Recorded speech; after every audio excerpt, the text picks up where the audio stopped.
my end goal is like, well, they're going to know Lord Phly, they're going to know my name, they're going to spell it right. At least that. But it's, I heard that. Motivation and ambition is what got me far in life. There's only two ways out the struggle. Either you crawl or you fly. I'm talking titles, deeds, ownership. I'm not impressing, I'm investing. Now, that's ownership. Shout out to Nipsey's hustle. Now, we can all have ownership. Now that's ownership. It's dope. You know what I mean? Like, I know the first time I heard your name was when I seen the joint up there. And I know the audience, like, y'all can't see that, but I'm going to actually take a nice little video of it in a picture so y'all can see. But it's like the Boondocks joint.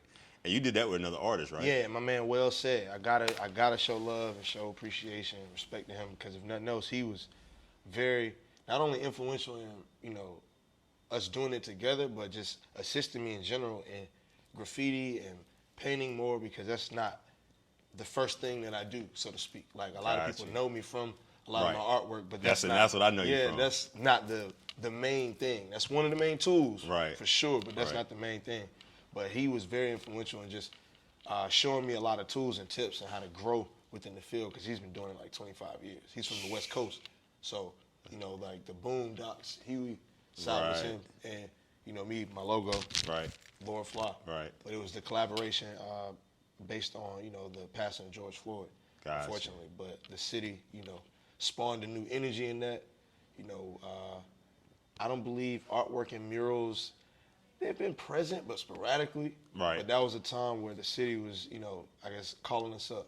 Heavy. Just, you know, get something done and paint on those boards, because they were so fearful of people breaking and tearing stuff down, even in more abundance. So that's how that came. Yeah, that's how that came about. So that was, we painted that originally for the Vita Vite building on Martin Street. Gotcha. And then it was displayed on Shaw's campus for the Black on Black project. The end of last year, coming into this year. Maybe a couple of years ago. Yeah, Mike Williams. So Mike is another one of the people that Lord Phly's network. So him knowing of the art and that project and that space and that project came about, you know, they reached out to me. And then, you know, of course, you know, making sure Well Said was involved in, you know, us displaying it. So from there, I believe they were going to put it in like storage. And I'm not with that. I be hating and that's that, usually just because they don't know what to do with it. Like, you know, their initial idea or focus is gone. They're on to the next, not realizing whatever statements or whatever energy or, you know, the powerful things that have come from it and how that can still be received, no matter if it was done for this project and you use it and just pin it up somewhere. So for me, it was like, well, the Black Friday market is just open. You know, I'm really close with, you know, the people that run it, you know, Jazz and Smoke and Johnny and all them. So, you know, they were just piecing and putting it together. Originally, I wanted to paint in here. But, you know, they were really specific on how they wanted it to look coming in. And, you know, my artwork's a little, you know, a little edgy, it's a little edgy, it's a little standoutish. So it was like, well, all right, bet. I'm trying to figure out what to do with this piece. All right, man, I'm going to just bring it over here. Y'all cool with that? It was like, yeah. And then we brought it over here. So I introduced him to Well Said, just to make sure, you know, the voices that were a part of it are still, you know, being heard. You know, because at first it was just, you know, my name on it. And people originally thought, you know, I did it solely. Which, you know, I'm not even like that. Trying to take all and that now, credit. I was doing so much last year, I wasn't even realizing that. Like, to where, oh man, like I'm seeing like people think that it's just me because they know my logo, they know my figure. Just want to make sure he get his credit on it. Like, you make sure he's respected. So, you know, we were in the News and Observer because of it here, because of being in here. Johnny spoke about it. I was like, man, that's the only piece in here that won't be for sale. Like, nah, that's his favorite one. It's not going anywhere.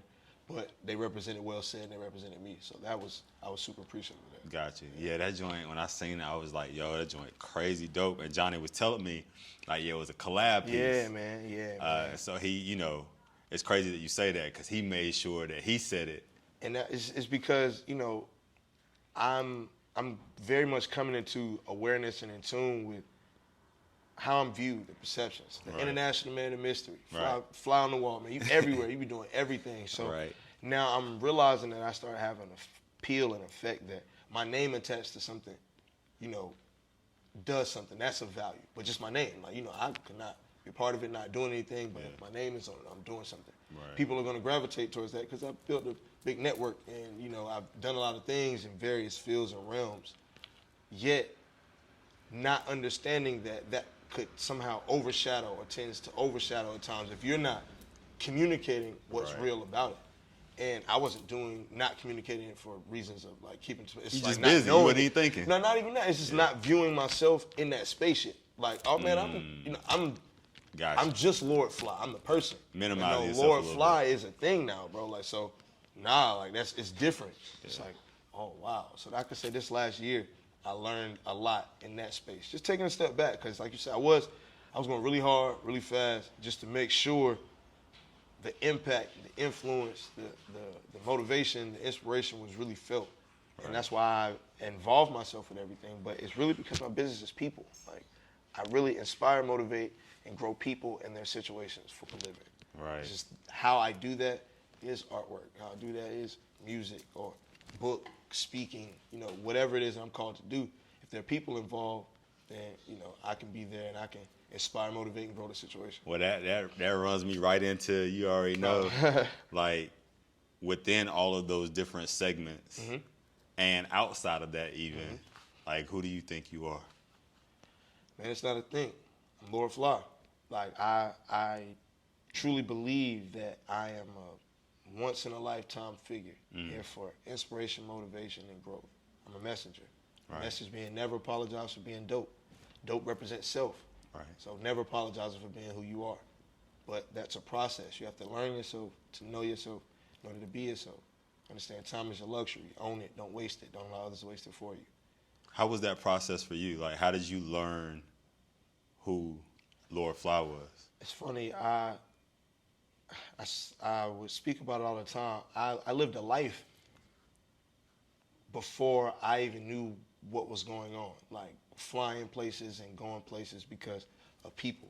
Right. Like, you know, I've always been this person to, if I want to tell the truth, and just kind of have this raw, uncut, I call it undeniable energy to just go, like, forward and upward. And it's because I was conditioned in life. It's just like, man, we don't have time to dwell in how we feel about things. We have to be active.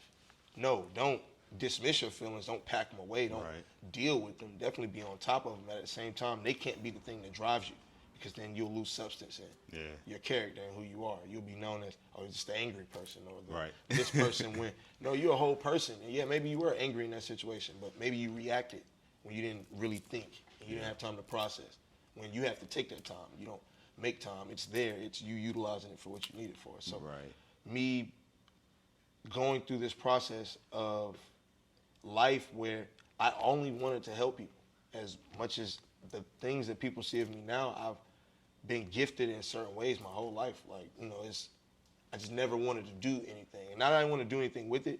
It's just, I am this person. I don't really, like, you know, what's the big deal? Like, you know what I'm saying? Like, yeah, I want to make sure you get to, oh, you want to build skyscrapers? Bet. I offer everything I have to you to help you build skyscrapers. So you only got to focus on that.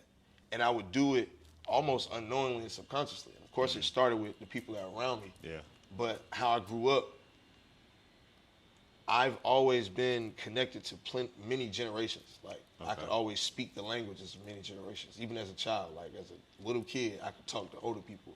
And them, like, we hold conversations. So with that, I've always been able to, like, bridge gaps. And then that comes with being a network and resources and knowing who to call and how to call them. And then, you know, I believe in myself to be a smart guy. So, you know, with that paired with, you know, creativity, just always finding and making a way. And then I would always apply that to the people closest to me. Gotcha. And that, if nothing else, took me to amazing heights, but I experienced crazy lows. And it's because the foundation of it wasn't my own. As much as I'm being this person, I'm offering myself as this, it's not doing for me, but I'm not looking for anything.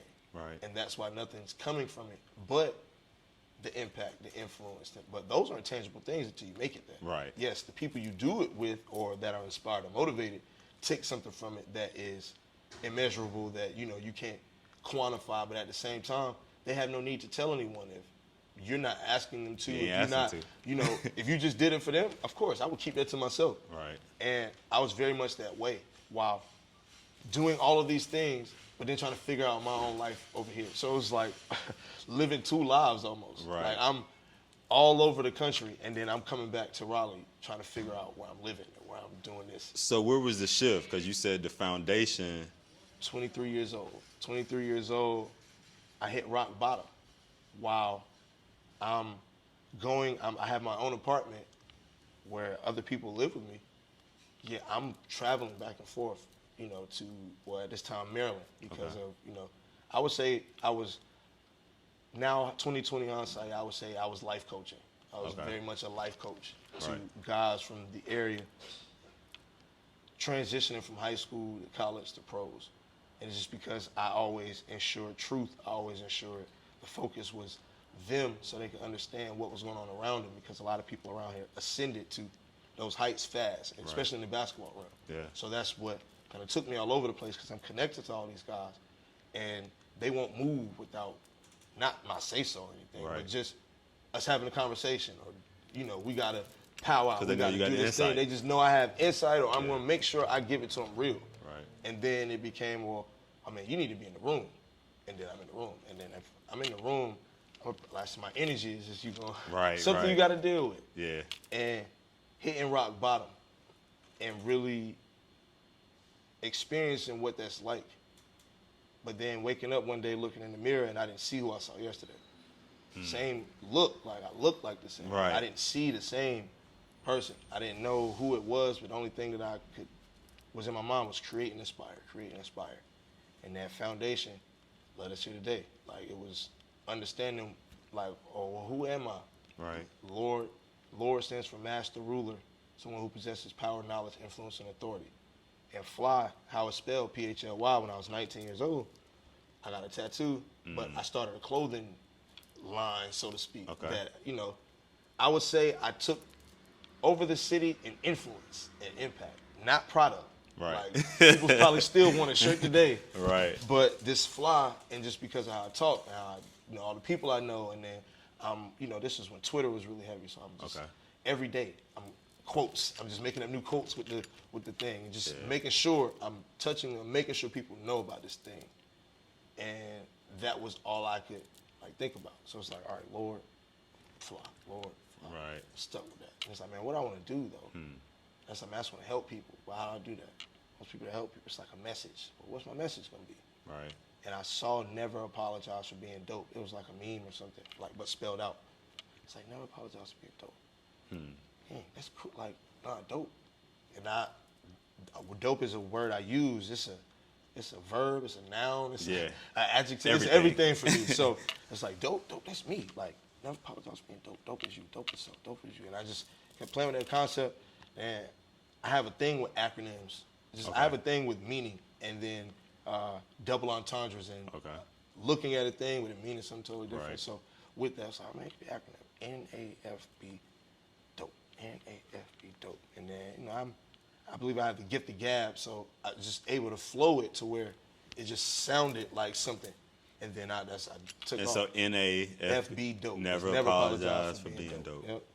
Got you. So what was the rock bottom that you hit in your life? As I said, I have an apartment where other people living with me, where I have no idea how I'm going to pay for it. While in my other life, so to speak, I'm able to move and be in these positions and travel, but I'm not looking for money in that. And my connection to it is not based around money. Right. And in the space that we're in, money's not present either. So it's like all of that, and then I'm not looking for it. So in no way am I trying to utilize this life to facilitate this life. Right.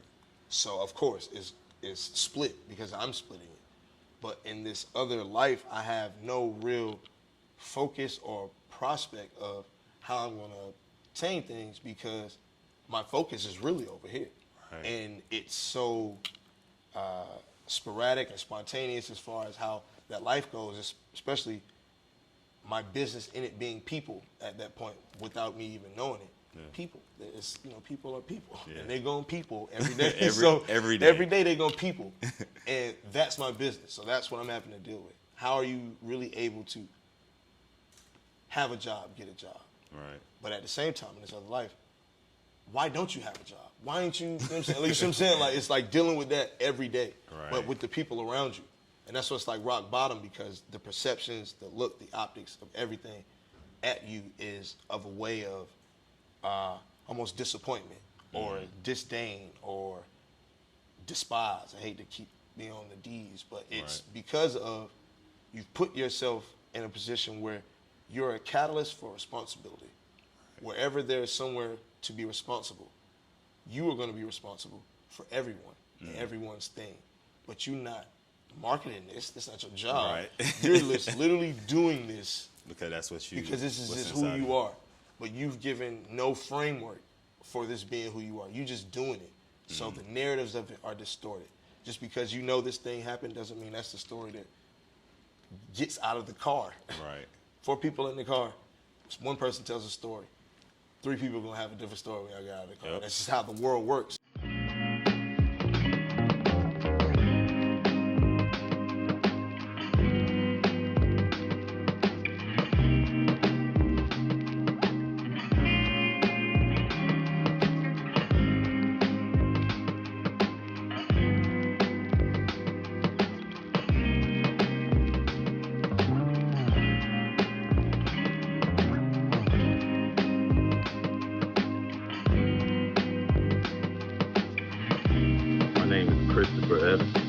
Owner of Good Trip Tattoo and Art. My passion is creating art, and there's no better feeling than seeing a happy client.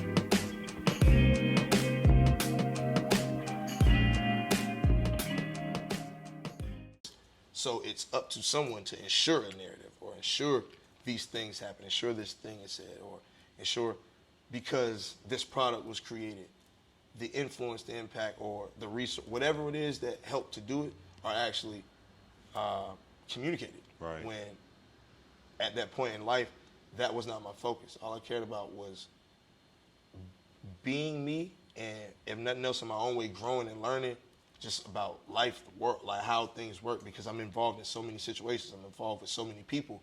Right. So it's like that was really school for me. When out of high school, I went to NC State. Okay. I didn't graduate, but I came out of high school, went to NC State for engineering. So piecing all those things together, when I look at it now, it was, at that point, it was just the breaking of those 2 lives Okay. in half. And that's why I was rock bottom, because you had to really see. Yeah, look in that mirror. Like, what are you really doing? And then that, of course, I don't believe for everybody it's as drastic as mine was. New name, new. But everybody's rock bottom is different. It's different, for sure. And rock bottom's rock bottom. For sure. If you feel that you at the bottom, then you at the bottom. I mean, and imagine one day you go by a name, which my name was Christian Jones II. I mean, I'm not ashamed of it. I don't, I explain it now to people a lot how Cassius Clay became Muhammad Ali. Right. I'm not Muslim, but that spiritual journey to where, yes, you came into this world and you understand that you were given a name, where it's really out of your control, out of your choice. But when you come into awareness of who you are and what you stand for and what you want to be about and who you want to be respected as, that journey takes you into, well, no, this is who I am. Right. When it's solid, when it's something of substance, when it's something to stand on. That's just like, well, this didn't come out the air for me. Right. I didn't just want people to call me Lord Phly. I want people to treat me, I'm Lord now. Right. It's like, no, for a big portion, especially in the beginning, I was really heavy on people just calling me Lord Phly because I wanted to get away from Chris. Because Chris was known as well. Like, it's not like, Chris was in the basement and nobody knew him, and then I pop out as Lord Phly. Like, no, Chris was pretty known. But that's why you needed more of that separation. And that's what it was for me. Like, no, I need people to really understand that, no, that person has grown into this person. And in this new life, as much as you see me as a grown-up, this is new because everything with me is new. It's like taking the lid off of a soda and you just been shaking it. Right. Now everything is just everywhere. And I got to figure it out as I'm dealing with, yesterday they saw me as this. So I have to stand firm in it. I have to make sure it's this. Like, to my own parents. Those were the people that I, really said it to first. Like, no, this is who I am. Right. My dad told me I was insane. Right, because he gave you your last name. Yeah, he was And my first. I'm the right. second. Like I said, I was the Right. second. So, you're insane. You're insane. I don't know what you're talking about. What are you talking about, dude? All right, you're a nut. Is what my dad said. Is he still on that wave? Nah, he good. I now. did a mural last year, CVS, right? Okay. Right down the block. That was the place that they, fire bombed or whatever. Right. So when they boarded that up, I was allowed the opportunity through the African American Cultural Festival to repaint it. Okay. So my dad because they made me stretch it out for a week, like painting it, because downtown it was attraction. Me, I go into something, it's like, man, I just want to get it done. Right. And it's like, man, I can knock this out like a day and a half. They're like, no, we need you to stretch it out to Thursday. It's like, man, so now I gotta figure out stuff to do. So I mean, Busy that's work. not tough for me to do. Right. It's like, oh, well, I'm gonna bring some people with me. We gonna vibe. We gonna just invite people down. I'm gonna go live sometimes. Right. Just to fill in these spaces while I make sure I section off how I want to paint this. So each day there's work to be shown that Right. I'm progressively getting this done. So with that, the day before the announcement of it, I'm finished and I did all that, I was somewhere and my dad posted on Facebook, he at my mural and, beside my name, and for me, it had been plenty of things I would say that to show he respected me at this point for That who was- I am, what I that was was the doing, but one. for me, that was the one. Because he didn't tell me, he just popped up and promoted the fact that, my son is Lord Phly. Yeah. And it's like, man, that was a big deal. Have y'all had a conversation about that since? Plenty. I mean, me and my dad are super close. If nothing else, my dad is one of the why I've gone so hard. My mom and my dad are heavy influences when they're within their own worlds and realms. They're not together, so Right. they're both married separately. But with that, within friend groups, they're known, they're impactful. They're usually the foundation of how things move, which I am their child, so I'm the bridge between both of those, which is where I believe a lot of my, just me having influence and impact, and me being able to have that energy about things and control rooms, because I was always in them watching that. Just my parents be these people that have to move and maneuver between the rooms. So my dad's a talker. Okay. Hands down. He's a talker. So you got it honest. Yeah, I got it right? honest from him. Okay, you My say dad's you a talk. talker. Yeah, so with him, we talk all the time. But it definitely was a shift because my dad always pushed me to not be like anybody. It's like, nah, don't dress like nobody. No. And, as a child, that's distorted. But my dad's lessons are very, I'll say distinct, Okay. yet unique.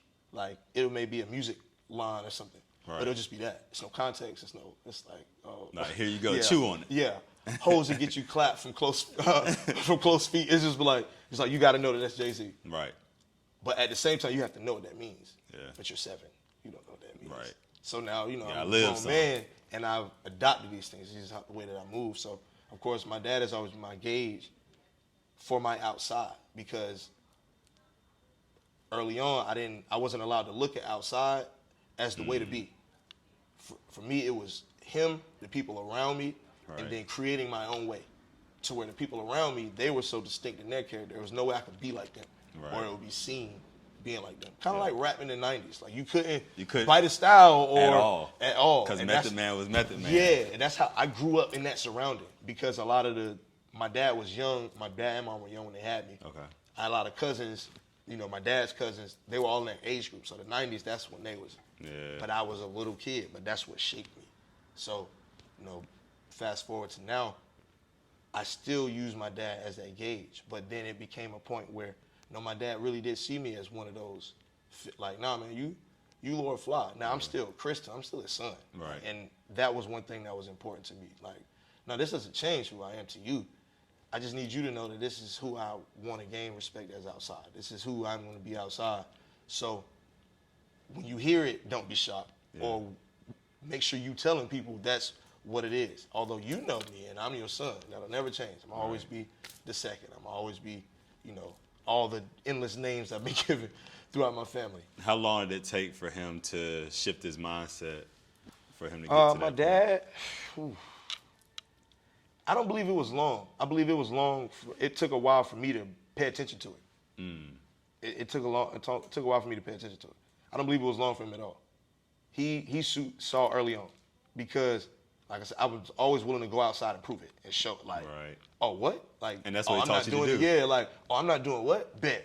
And I'm going to go do it. And we live in an age now where you're going to see it. And lately, the last couple years, my life's been like the Truman Show. So it's hard to miss Lord Phly's everywhere. So for that, I'm everywhere because I needed my dad, my mom, my family to see it. Because they weren't going to cut me slack. Like, if I wasn't this person, then, I was going to get it at Thanksgiving. I was going to get it at Christmas. And it's very much like, no, at Christmas and I'm Lord Phly. Now, I'm still who I grew up as to them and all those things, but they definitely see, respect Lord Phly, because, now I'm at family gatherings, and those are the things that they talk about. The artwork, the mirror. They saw me doing this, they saw me doing that. Where that's what means the most to me. Not in any way that I believe I'm above anybody or them. It's knowing that, oh wow, I have done things to gain a respect for not only you guys to see it, but you guys to care about it enough to come talk to me about it. That means you're doing something. Because they don't gotta care. Trust me, they told me. They told me they don't gotta care. My dad, I remember one time I did something that my dad was like, all right, what is that? You ain't do nothing. Like, you ain't did nothing. And that shook me, like, what? And then with my mom, because it's not to leave her out, she was just as impactful. My mom on the other side always held me honest to who Chris was. Like, in the beginning, she hated Lord Phly. She told me that. I hate Lord Phly. I miss Chris. And that shaped a lot, because it was, I'm the same. This is who I've always been. It was like, did she hate the name, or did she hate what you were representing at the time? It's not even what I was representing. It was, as I said, the lid was off. So you getting all of it. And I'm really standing firm in my principles, even against my mom. Like, if it's something because if I waver to you, I waver to anybody.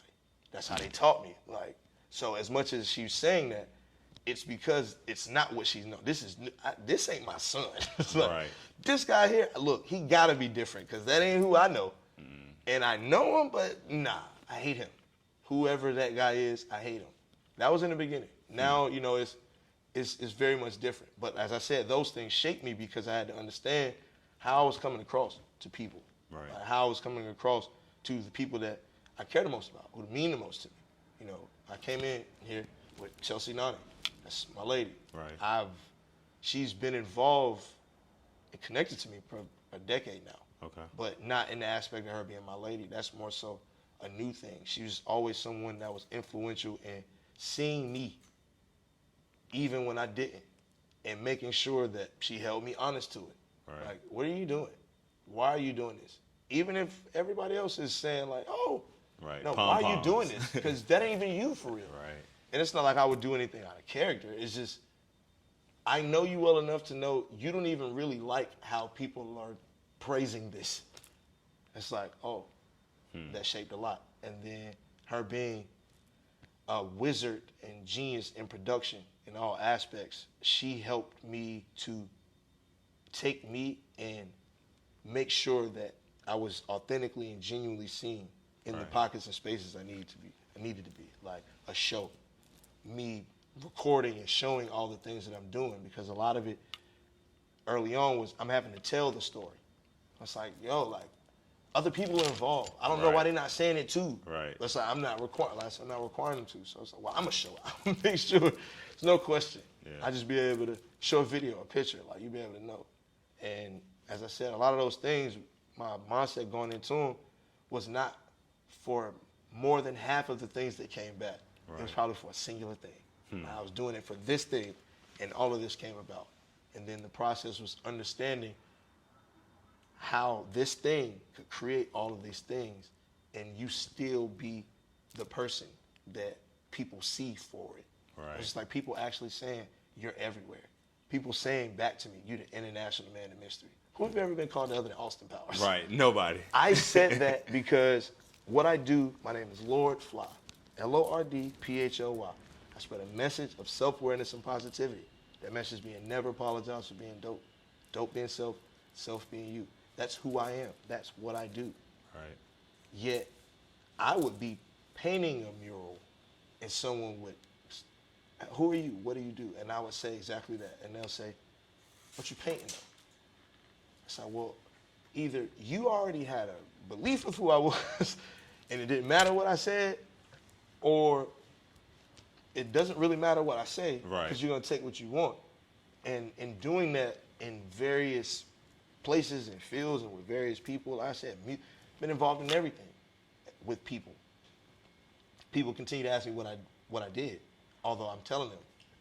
I'm telling them I'm going down damn near a dissertation. And they're not even listening. And they're not even really listening because they're really looking for the thing that, what do you do that makes you money? What do you do that makes you an asset to me? What makes you valuable in any sense? Right. And hearing that sounds foreign, and it doesn't sound like it makes any money in reality. But, you know, I say I'm a producer. Oh, now I can pinpoint and make that make sense They for connect myself. the dots. And connect the dot. But me, I'm not one of titles. And not in the surface sense of, oh, man, you just can't call me. It's like, no, I respect people and the titles and the careers and the lifestyles that they take on. An artist, Right. you know, a musician. To where I'm involved in music, I'm not a musician. Like, I'm involved because I'm Lord Phly. Like, I'm impactful and influential. I'm a universal resource. I'm able to make it make sense, piece it together, make it flow, ensure inspiration, motivation, and growth happen. Right. How I do that? Various tools. Yeah. Can't ask me. Because you do that, you're not that. Yeah, I'm not that. That's a thing that I do. Who I am, that's what you're going to remember from it. And that's what I had to remember and appreciate about it. You know, I got so caught up in all the things that I was doing because it's like all people were asking, like, just me to do stuff.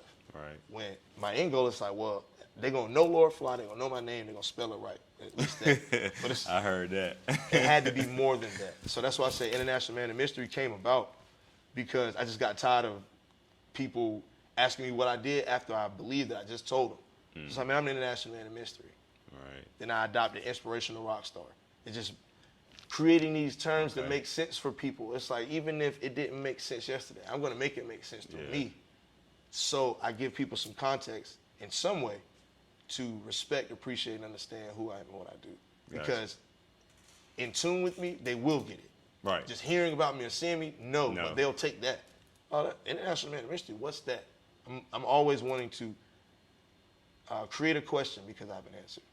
Like, that's me. Okay. And that gives them, and then too, that gives them, that's their introduction. That's it. That's it, to the message. And that's a hell of an introduction. That's it. Something that's going to be like, that they can connect with, but then it's like, International Man of Mystery, Lord Phly, And now you want to follow him. You want to be in tune with him. Right. But every time, I'm giving you the same thing I gave you the first time. Right. Energy, inspiration, motivation. Yes, sometimes it's in speaking. Yes, sometimes it's in artwork. Yes, sometimes it's in bringing a room full of people together that would have never been in the same room with one another. Right. And then these people be other figures or people that people would want to be in the rooms with. You know, I've done that a lot. But that's just my business as people. So how someone else perceives someone, I don't perceive them as that. I perceive them as their person. Yeah. Now they may do astronomical things. Right. But it's like, that's not why we're connected. Nah. You know, we may be connected because, you know, I send a motivational quote every morning. I have for the last 5 years. Right. It's like, they may be one of the people that started getting there early and we've always been connected. And yes, I'm aware of the things that they do, but I've never applied it to my own life to relay that message. I'm just telling you how great they are and why you need to connect to them. And then when you get with them, y'all gonna figure Y'all can figure that out, right. That's on y'all. And that's another thing I had to really start communicating, because I would connect people and they wouldn't necessarily know what they needed to do, but they know it was a great connection, but then look to me To you, for like nah, well, that's on y'all. Or believe that they needed to do something on my behalf, like forcing it. Like it was obligation. Like, man, if we don't do this, like, it's like, no, man, I want two great people to be connected. That's it. What happens from there is What happens? what happens. If nothing, two great people were connected. If everything, two great people were connected. I think some people, and it's crazy because I've experienced that. Well, like I like connecting people. I started this podcast to connect people. Connect people. That's dope. Because I mean, I don't have to do this. You know what I mean? For sure. Like I'm a writer. I don't even sit, and this is what Crystal do. You know what I mean? Yeah. But I think there's a lot of people that when they are connected to somebody, they feel like something has to happen. Yes. And I've even had those feelings before where I've been connected to somebody, and I'm like, okay, I know that they can do X, Y, Z, that they can do this for me. I might be able to do this for that for them, but I'm like, I'm not gonna force it. In its own. Even Johnny, when I met Johnny, we met at Raleigh Raw a couple years in 2018, I think it was. And I remember we was talking, and we were just vibing, and we was like, yo, at some point we're gonna collaborate on something, big, small, medium, don't matter. And we never forced it. And so now we're getting into, doing some things. And obviously I'm sitting here in the black market. That's a fact. And it's timing though. That's a fact. That's similarly, I can say when, things started to move really fast, stuff seemed to be centered around me without real context. I had some focuses of my own that, generating things, a podcast or a talk show of sorts where, Right. it grew and, I'm interviewing people. But for me, it started out, Nani produced that for me to get my message out. Yeah. I needed something for me to get it out, for people to understand. But then creatively, it's like, well, I definitely want people to watch it, be in tune. So let me, talk to my man, Mikey, Sir Castletees. Okay. Like that's, I'm thinking of my man Mike because, man, he got the sneakers shop booming now. Like, I'm not looking at it like I'm about to interview him. It's like, nah, man, we just about to sit down, we about to kick it. Right. Because he don't really be doing interviews. Right. This would be a good chance for people to see him. Yep. Good content, bring his viewers in, bring my, do that thing because I'm always thinking of what makes sense. Yeah. I'm not one to make it about me because I know me and I know what I'm offering. So it's like, well, no, because everything is a collaborative effort. Everything is small parts, many parts coming together to achieve an objective. So with that, that's what the show became for me. Like, let's find these elements. And then I said with the wizard helping me really make it make sense. The wizard. I mean, she's a wizard with it. Right. Like just her mind to it and how she's able to take something that you may believe is an imaginative idea and really find a way to make it a reality, make it make sense. Like on paper down for you to be able to understand it, and then it's a plan now. We can actually pull some resources together, and that's how it works. Like if I can make it tangible, bet, we got it. Even if it sounds or seems impossible to anybody. Yeah. And in the beginning, that's what the show, that's what painting murals, all that stuff was impossible because for one, nothing people knew of Chris was any of that. Right. And then the beginnings and anything people knew of Lord Phly, they didn't know what to know. So then it was just like getting something new all the time. That's why I'm seeing now it's like I do everything. Or that's why people take the international animation. It's like, yeah, because I don't know what he do, dog. Right. He always talking. I mean, he'd say he's like a message or something. It's like, cool. At least people grasping some aspect of it. Yeah. So that's now take it to the next level. So did all of those artistic things, speaking, author, writer, mural, painter, all that stuff, like did all that spur after rock bottom, or were some of these things after? I mean, I could draw before. I mean, Wow. the things that I do that are tangible now, I would say the mind and the creativity, the energy, the blessing, the gift, whatever it is you want to call it, foundationally to do those things, I always had. Okay. And I would say those things had been seen, but not in the context and how they're framed now. Like Right. I've always been able to speak and very articulate and piece it together. Yep. But I was never applying it to try to be a speaker. I was never trying to be on the stage. I never was. No, I really like being in the cut, in the back. Like you need something? I got you, bet. Right. Oh, you need to talk right quick? Cool. But being outwardly and no, that's just like now being any sense of a figure or people knowing me, for me it was weird in the beginning because I know I lived a life before where being known is not a good good thing. Like it's not the thing that you feel want. you, bro. So it's been a journey for sure for me making those things tangible because I learned of myself that I was capable of these things. It's like on-the-job training. Right. Like my first hosting was a hosting, like where I'm hosting a show, a concert show, a musical performance. I've never done this, but how I'm viewed, people already know that I talk well. So I get a call to do they it. expect you to be able to do it off the rip. And all I know is I'm getting a microphone, and these people are gonna hear my message louder. That's all I took in there, and I have to make sure that people get a show, like because I know I apply everything that I would want or what any average person would want. People don't go to a show to not see a show. They don't go to anything to not have an experience. So if nothing else happens, if everything go wrong, I gotta give them an experience. Yeah. It's just like with no training to it, no, that's just my mind, my energy to things. I'm always about that's what makes sense, and then impacting, influencing, inspiring, motivating. It's like I'm going to inspire and motivate somebody to know that they can host too or do whatever they want to do. Yeah. I'm gonna make sure of it. And my first one, afterwards, people come up to me and they're like, "Yo, when's the next time I can see you?" It's like, I don't know. This is the first time I ever did it. It's like, yo, you're lying. Like, nah. And then the owner, Big C's Waffles. Shouts to Big C's. Okay. That was my I first still time. have not had Big C's Oh, Waffles, man, bro. you better get over there ASAP. ASAP and tell them Lord Phly sent you. Tell them Lord Phly sent you. That is. Man, because I've seen this stuff probably a couple years, bro. Man, I have not had Big C's Waffles We've been in tune a couple years. And my first hosting is when we got connected. Wow. The show was under his gazebo, right out there at Big C's. My guy Dre Moreau, he, DJ J-Mar, Tesh, they produced the show. This is years back, like 2018. Pull up or park, because Big C's slogan is pull up or park. Okay. For the food. Right. So they created an event, like that makes sense, branding around it, just branding it.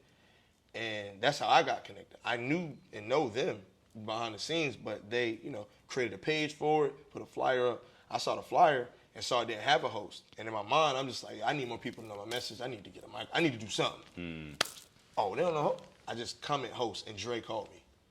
And then fast forward, that's what leads me to Big C's. And Big C's was one of the people that came to me after, like, yo, who are you, dog? Like, what do you, like, yo, I like you. Like, I'm like, yo, what? Yo, I love this place. Like, yo, I appreciate you. He gave me my lady. I told her she's a wizard. She actually produced the show and had live streaming, like through YouTube. Right. All these extravagant things, and we doing this outside of Big C's Waffles, where you pull up, go get food. Like, we had this whole musical experience going on in his parking lot. So we create these things, and then, afterwards, the reception is really great. So, that was another person within the network. But, it's another person that, for me, is a part of the good company. Right. That, I would say, the good company that none else are in tune with Lord Phly. We've connected in some way, and they understand at foundation who I am and what I'm about. Right. So they always know whenever, wherever, for whatever they need me for, I'm always there. Even when I'm not able to be, because I'm a fly on the wall. Like,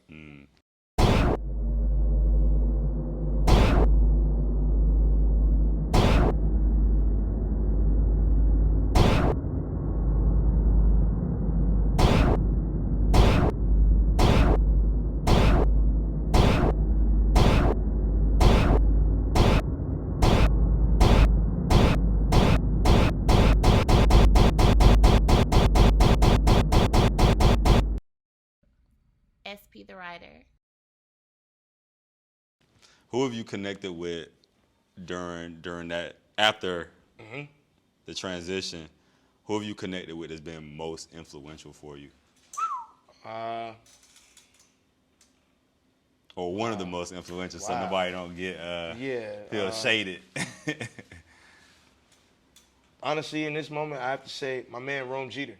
Rome Jeter. Okay. That's, the city's called the man, the myth, the mogul, the governor, the mayor, the man behind Raleigh Day.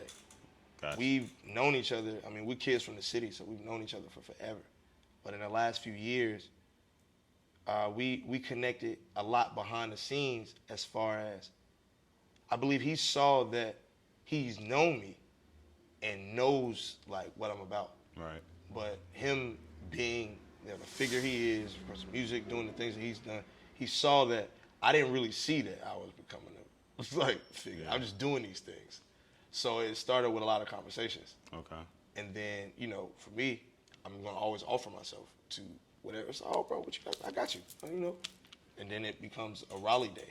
And, you know, behind the scenes, I'm up and do this. I'm doing this thing. And then in my own right, I'm becoming Lord Phly. So now these are events where I'm doing stuff, but now I'm Lord Phly. So I'm there as who I am, too. And that's all adding to it. So I could say him being a major catalyst. Okay. My man Mike Blaze and Black Storm.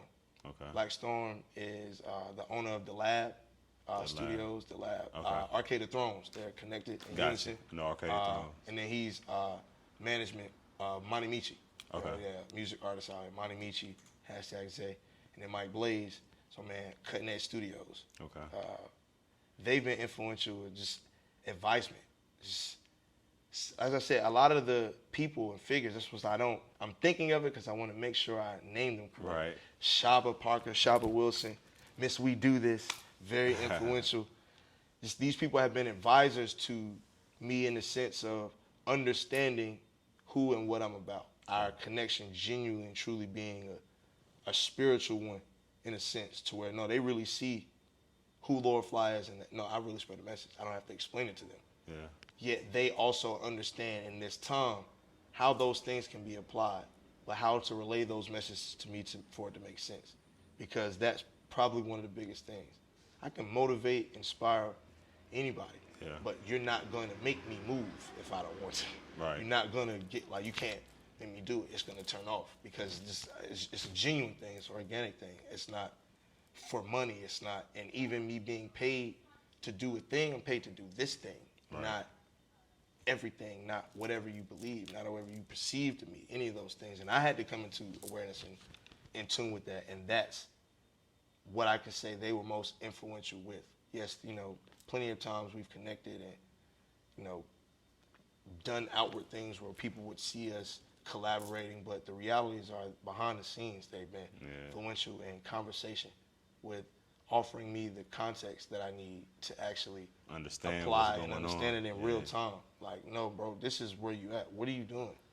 Raleigh Day was yesterday. Yep. And I go into it knowing that at some point I'm going to get asked to talk on the mic. Yeah. But I've been helping the entire time. I sponsor the celebrity game. You know, my patches are all over the jerseys. I'm with Rome every day where he's at, doing what he's doing. And then we setting up the stuff, and we talking about it, and he like, dude, you bigger than that. What are you talking about? Like, bro, yeah, if you want to say something on the mic, bro, go ahead. I don't care. But that's not what I need you to do. Right. I need you to be everywhere. And it's like, I don't know, in that moment, it hit me like, what am I doing? Like, I don't have to do anything anymore. I just need to do what I know I need to do. Where, yes, in the last few years, that's had to be put in pockets, and I had to be this thing for this. It's like, so what? That's not who I am. That's not what I do. Right. Still apply what I do, and now, and more time than any, I'm respected for who I am and what I do. So now it's more time than any to actually apply that energy, apply that focus, apply that mindset. Like, no, I'm here because I'm Lord Phly. Right. What do you need me to do? I'll make sure that gets done. Right. And along the way, I make sure we inspire and motivate it. Exactly. Make sure this thing flow and run how it's supposed to. So. How long has Raleigh Day been going on? How many years now? The past year was the 8th one. 8th annual. Yes, sir. Wow. So you've been a part of Raleigh Day probably the last 4 or 5 years. Gotcha. I would say exclusively 3 to 4 years, but you know, about 5, so to speak. But that's just like I'm never involved to where it's just like this is no credit for anything. I'm involved, as I said, I'm involved with everything. I'm an impact, I'm an influence, I'm a resource, I'm whatever needs to happen or whatever needs to get done. So it's not, you know, on the flyers all the time, or you know, but you know I'm involved. My energy is involved because I'm from Raleigh. Raleigh is home. Home. This is what conditioned me. This is what birthed Lord Phly, which is why I know Raleigh creates number ones. That's the energy everybody always talks about. Real right. With no places like Raleigh. I'm pretty sure everybody says that, but other people come from other places and say, like, you know, Raleigh is, I was saying this time, the new melting pot. Whereas, but the essence of it is we breed #1 mentality to where even people who don't experience that to some degree understand it enough to understand how to maneuver around it to benefit and progress. So where finessing and things came from. Right. Finessing is a southern thing. Yeah. Like hustling is up north thing. North, yeah. Where, yes, both take place in both, but I would say the foundation where it's birth, no, people hustle up north. Like right to, people be with the hustle. People finesse down south. Country dumb. Where you act this way, but it's really this. Right. And that essence, but the true organic essence of it, where no, the true essence of a finesse is like, no, people are apt to being finesse because you want a little mystery and a little illusion, a little magic with your experience. And I believe Raleigh creates that with being #1. That's why with sports, basketball, with all day entertainment. Like we create, there's a lot of people in the entertainment that are from here, that were birthed here, North Carolina, Raleigh, surrounding areas. But you don't know about it because that's not how Raleigh, that's not how North Carolina has been promoted. Now it's changing and you're starting to see, that a little bit more. But no, man, we birthed a lot. And that's why I say that essence, that aura of birthing, the foundation of things, how things get started. Right. #1, that essence. And that's where I believe Lord Phly was birthed from, because the message for me is to reinstill and ensure people tap back into morals, principles, and standards. There's a solid foundation. That starts with self-awareness. Right. There's no way you can do anything, go anywhere, be anyone if you don't know yourself first and foremost. But how does somebody learn to know themselves? Because I know there's a lot of people who struggle with that. For sure. I mean, as I say, you start. Each day I aspire to inspire before I expire. It's one of the pillars in the dope. Each day I aspire to inspire before I expire. You learn yourself in order to know yourself so you can be yourself. Understand that time is your luxury. You own it. Don't waste it. Don't allow others to waste it for you. Be on top of, not controlled by your emotions. Because a lot of the times we react in situations where 7 to 10 seconds of thinking and applying some forward thought as opposed to emotional thought where you're dwelling around a subject like a hamster wheel. Right. Ask yourself those simple questions of life. Who, what, when, where, why, and how. Ask it of you first, and ask it of those around you to ensure you have the dope people in your corner, those people that are self-aware, those people that pour into you, those people that you actually need and offer substance to you. Ensure substance and reasoning with all that you say or do. Don't allow, I don't know, just because to be your reasoning for things. Because what is that really? Yeah, That's it's nothing. Excuse. That's a way to just get by, or elude a person to believing you know what you're talking about. Like no, like because what? I mean, that's what my mom used to say to me all the time. Because what? Because what? Yep. Just what? Like what? And let me say that in a sentence. It's like you better finish it. Right. Or no, you're not getting whatever it is that you tried to ask for now because you didn't even come and deliver. You have a it reason properly. for it. Yeah. Ensure delivery. Like it's not always what's said. A truth is a truth is a truth. Yet how it's delivered and to who you're delivering it to matters to everything. Yeah. Because delivering something wrong to this person could disrupt how this room moves now. So you want to be a person that's ensuring the delivery of the people, the rooms. Yeah, and you said it earlier too. You said, I knew the people to call and how to call them. That's it. Because that comes from self-awareness. When you know yourself, you are able to assess and be aware of others. Yeah. And it's not without being judgmental. Because no, you're not being judgmental. You don't want to box people in because you don't want yourself to be boxed in. Yeah. You don't live within a box. Yes, certain things call for you to do certain things that may create a perception. But that's why you understand perception and be in control of it, not controlled by it. Right. Understand yourself enough to know the perceptions that you create from the things that you do. You know what you're doing, so you know what comes from it. You know what you're doing, so you know who can be affected by it, even when you don't. Because you are already in tune enough to know that you deliver it this way because of how you would be affected by it. Right. Or how you have been affected by it. So you know how you're influenced. You know you have to understand those things, but that tells you self-awareness. It's simple things. The world will allow you to believe it's a complicated thing when it's not. Nah. We're thrown a lot of things to distract us from what's true from what's, and it's us. We are all as unique as snowflakes. Although together we look like snow. Right. It's that simple. And snow can come in so many different forms. You can do whatever you want to with it, but a single snowflake is nothing like another one. And that's how I view people. That's how I view things. That's what I would want to be respected and understood of myself. So that's the energy that I project and push and pour into others. Right. To be yourself, but you have to know yourself. You got to understand yourself. You have to appreciate and love yourself. That's what my hat stands for. Right. This is one of the brands that I assisted in creating, self-love, SL. But genuinely why I create things is for inspiration, motivation. So everybody needs self-love. Everybody. Why not wear it every day? Why not have it with you as a tangible thing to where, man, maybe I don't feel so loved today. Let me get my hat, man. Right. Let me just put this on. Make me feel physical reminder. Feel real good about myself and make sure things are how I need them to be to attack this world. So everything that I said in regards to the message, you want to get that done before you get out of the bed, before you take steps outside and get hit with the world that's ready to distract you and ready to influence you. Right. In whatever ways it sees. Yeah, it's not good. Life is not good, bad, or indifferent. That's one of the things of any EPW. Life's not good, bad, or indifferent. That's perspective. Good and bad are perspectives. Life is. It's floor, it's a floor. I fall, you fall, may hurt you more than me. True. It's going to cause us to look at the floor different. Don't change that. It's the floor, though. Yeah. It's like these chairs we sitting in. Yes, you can change the look of a chair, the feel of a chair. It's the chair. Chair. And when you start trying to make chairs tables without understanding that they're chairs first, right, life gets distorted. And that's the world we're living in today. People are so apt to try to create something, make something from nothing because, all you're being told is you can do whatever with these opportunities. You got to make money. You got to do this. You got to do that.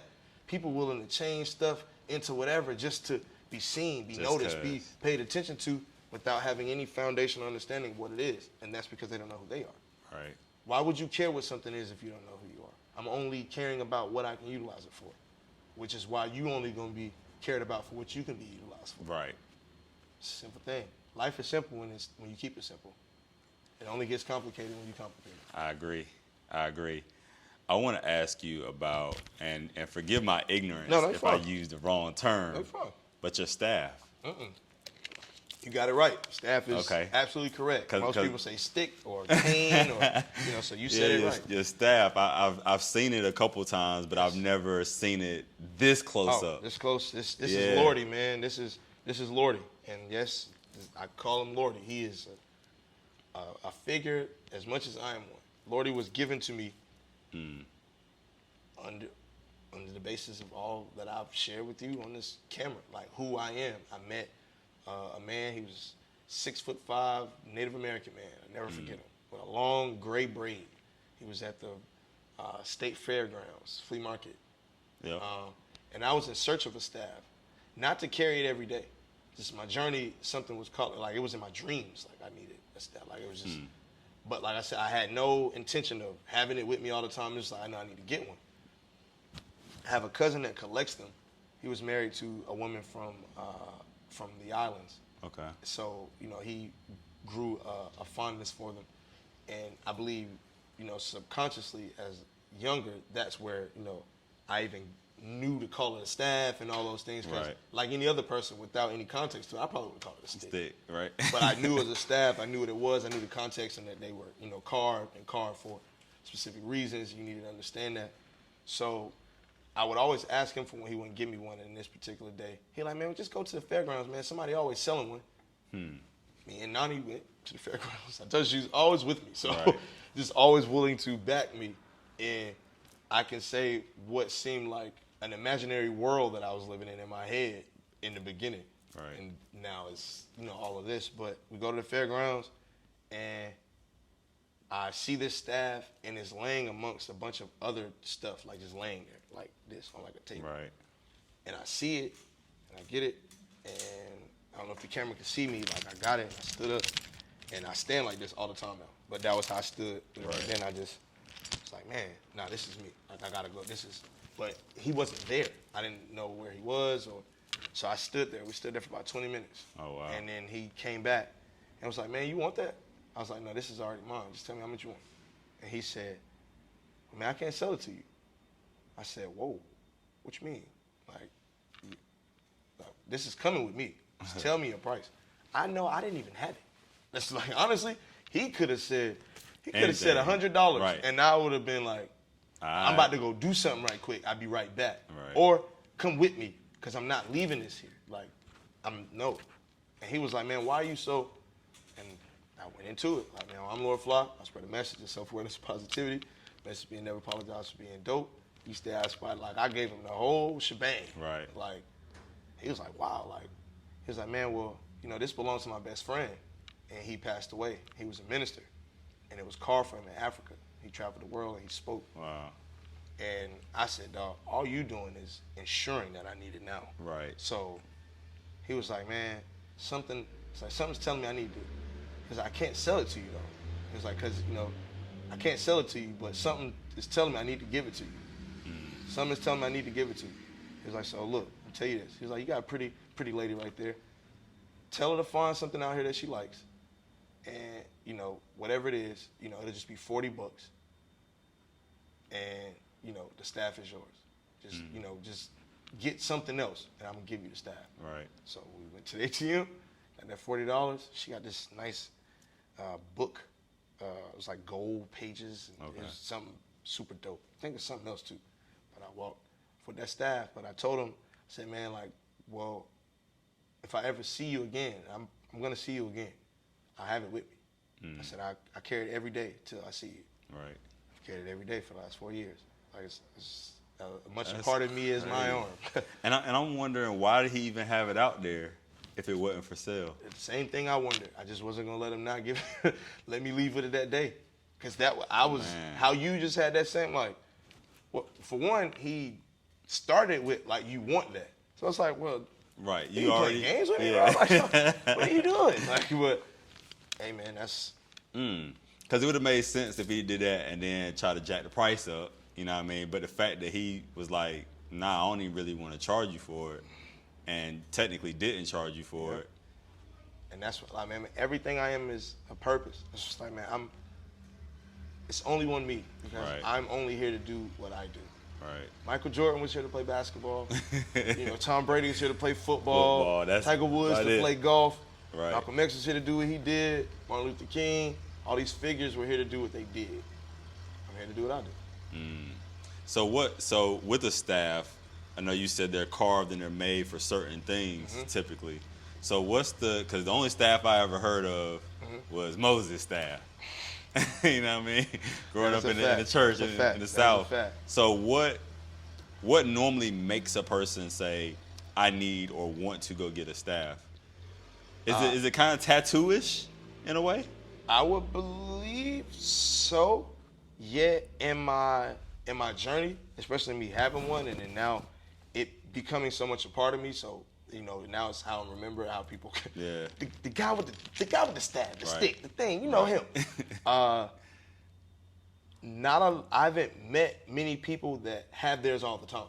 Like, a lot of people I'll meet people and they'll say they have one, or, you know, they'll be somewhere where it's on display and show me, or like, man, or tell me about a story where their dad has one. You know, I've had so many stories of people having them and the reasons that they have theirs and why they got them and where they got them from, or they were traveling this place and they saw it and they just had to have it. They didn't even know why. Like, so for that, I'm even appreciative of those things, because the reason I carry it, like I said, every day is for what I just told you. Yeah. I didn't set out to carry it every day when I even wanted a staff. You just told that man you was going to have it if you saw who I am and everything of my journey, that moment made it to where, like, no, this is the decision I have to make to ensure that why I even have it, that person respects me. It didn't matter about anybody else. It was like, in the beginning, it was weird. It was unique. I don't want to say weird. It was unique to deal with, because I had so many people tell me how I wouldn't be able to get in places. I wouldn't be able to do things because I had it. And I could say, man, I do what I want to do. Yeah, I mean, especially now. Why wouldn't you be able to have a staff? Because, I mean, you know, unless it's considered a weapon. It is.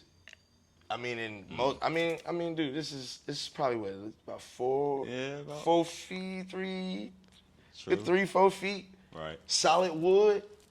If I was Yeah. But you know, Lord Phly, you know, I'm the person there to make sure that don't happen to anybody. Right.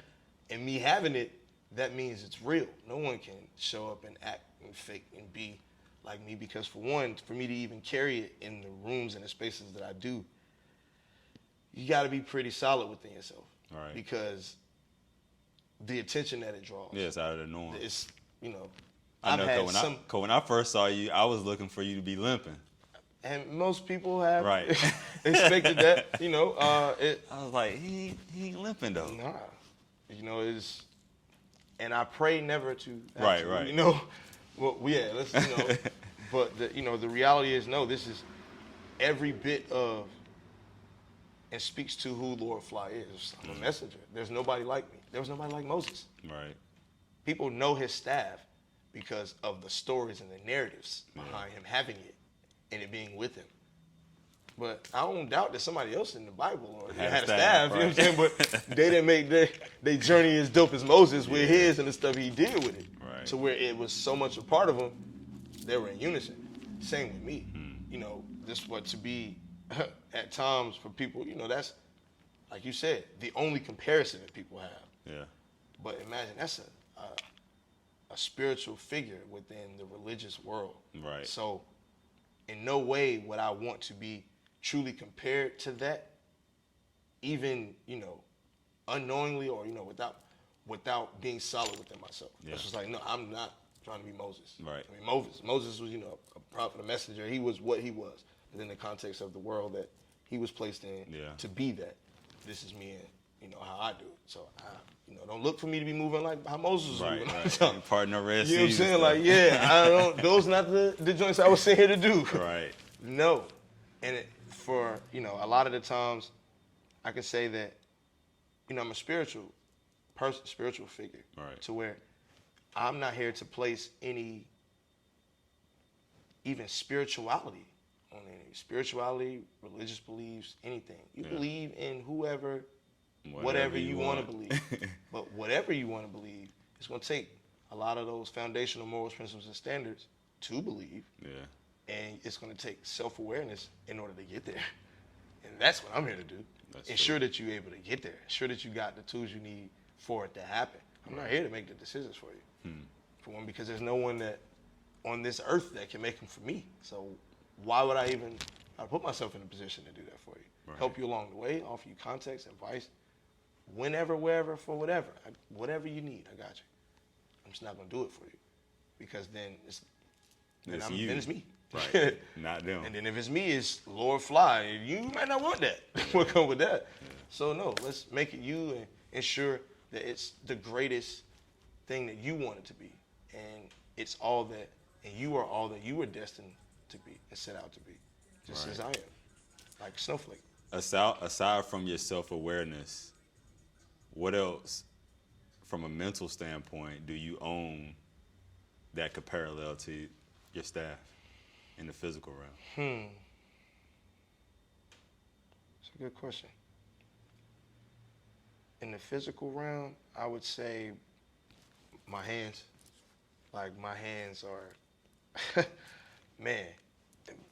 You ever seen the movie Zoolander? Yes. I promise you, I was just talking about Zoolander this morning, bro. Word? Yo. I was just talking to Crystal about Zoolander this morning. Zoolander, you remember the hand model? Yeah. That'd be me. Like, when I get older, and, you know, my works is respected, I'm doing the 6, 7, 8 figures, nothing less with the, and it's like, yeah, these bad boys. Right, hands insured. Yeah, I gotta wrap these things in some glass with some protect in it. I'm just walking around like, bro, because these, man, and for me, it's like rapper hands. But then my hands actually became, you know, like I paint. I speak with my hands. My hands are very influential and impactful in my journey and the things that I do. So just, you know, that's this tattoo. Like, this stands for Raleigh, double R. Rough Raleigh, real right. But it's a logo I designed. Okay. But that's why people see me do this in the pictures all the time, because, and I talk. Showing that. So it's like, I talk all the time, but no, from my mouth on the phone. Anything I say, no, this is where it comes from. No, this is the foundation. No, this is what conditioned it. No, this is what raised it. And it's homage to my man Tattoo Mike that did it, because we grew up together when we first started tattooing. Got you. And he was with me when I, did it. So he was gonna be the person that tattooed it. So now, my book, I'm doing it. Same thing. Same thing, same tattoo. Those are things that, this is probably the first time I've even like really said that, or I guess publicly, but not for some secret. Right. It's just I'm not even thinking about how important those things may be to just the average person for them to know. And I'm not always thinking about that. I'm not so connected to the everyday person. Right. I believe I speak to the people who have fans. Like, those are the people with my quote-unquote fans, but they're not fans of me. Those are the people that I'm actually connected to, that I impact, that I influence, Right. which allows me to have influence and impact with masses of people, because I have the respect of the people that they already respect. Yeah. And those are the people that look to me and gravitate towards me and deal with me. So you're always seeing me around and involved, Right. not ever knowing why I was there, but it's hard to miss me. Just know, right? You just know. So, in the future, moving more in accordance and unison to that. I can definitely say that the International Man of Mystery thing and, just being everywhere and all those things, it was a very organic, genuine thing. But now making it make more sense for the situation, making it make more sense to the journey. Right. Because it is something that people respect and appreciate and gravitate towards. Yeah. So now let's actually do something with that, because, in the beginning it was just make sure they respect you for who you are and the message you spread. That's all it was about. Like, I'm not here for business. I'm not here for money. I'm not here for nothing. I got a purpose that I serve, and if I don't serve it, then look, Right. and it's gonna get served. And now through growth and the journey and the experiences, understanding, oh wow, in this time, in this reality, what I'm really capable, what I'm really able to do, the potential. Like I'm even shocked, not by what I'm capable, the fact that I didn't catch on sooner. But that's the journey. Right. Because as I said in the beginning, a lot of people saw things of me and expected me to do them.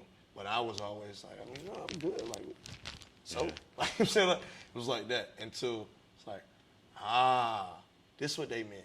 Yeah. It's like, oh, well, I wasn't really thinking about that then, because that's not what I was supposed to be doing. Right. And it's my journey that led me to this point. It's not just because I was gifted with a thing or I was capable of a thing. So what?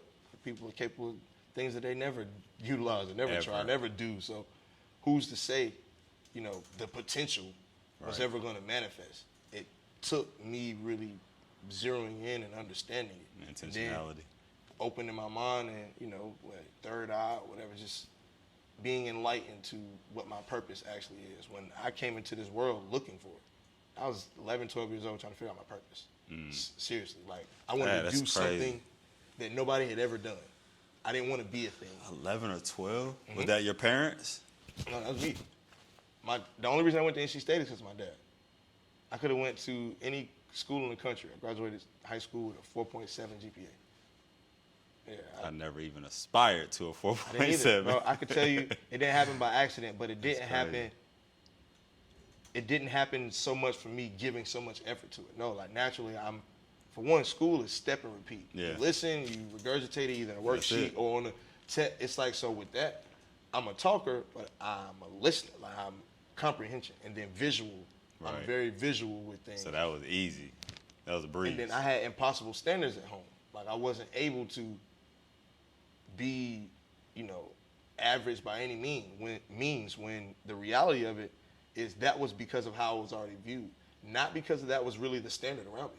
Right. It's not like there was so much excellence and everything just happened around me. I needed to, I came from this family of, we've been going to this college for this long. It's like, nah, none of that. But it's like you would have believed that from the standards that were placed on me. But it was because people, my family, my parents, they saw things of me early, and that all I took from it early was the responsibilities. So that's why responsibility is ingrained in me, how to be responsible. But it also shut me off to a lot of understanding, taking in your own confidence and self-worth from those things, because as much as I'm able to do these things, I was also made to be humble about it. Like, yo, man, everybody can do it. You know, it's like, that's how, like, no, man, everybody's a superhero. It's just like, this is just my thing. And I don't even look at that so great. It's just like, oh yeah, certain moments and times where my thing is needed. That's how I looked at a lot of stuff. So it's like, even saying the thing about the GPA, that wasn't a big deal because my parents didn't make it a big deal. Right. I went to school with people That's what you're supposed to do. I went to school with people that got C's and got cars. Right. I got all A's and good job. All right, go do it again. It's like, where, of course, now I understand what they were doing, but then it's like, yo, I am killing these people in school. Like, killing. And I'm black. Like, yo, this don't happen. What is going on?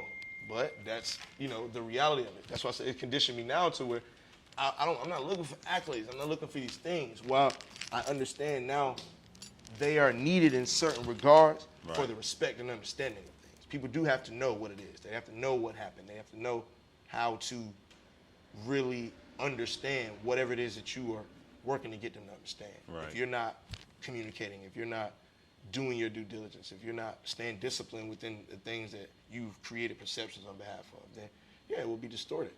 And these are all things that I had to learn while learning myself as Lord Phly, because Lord Phly is not Chris.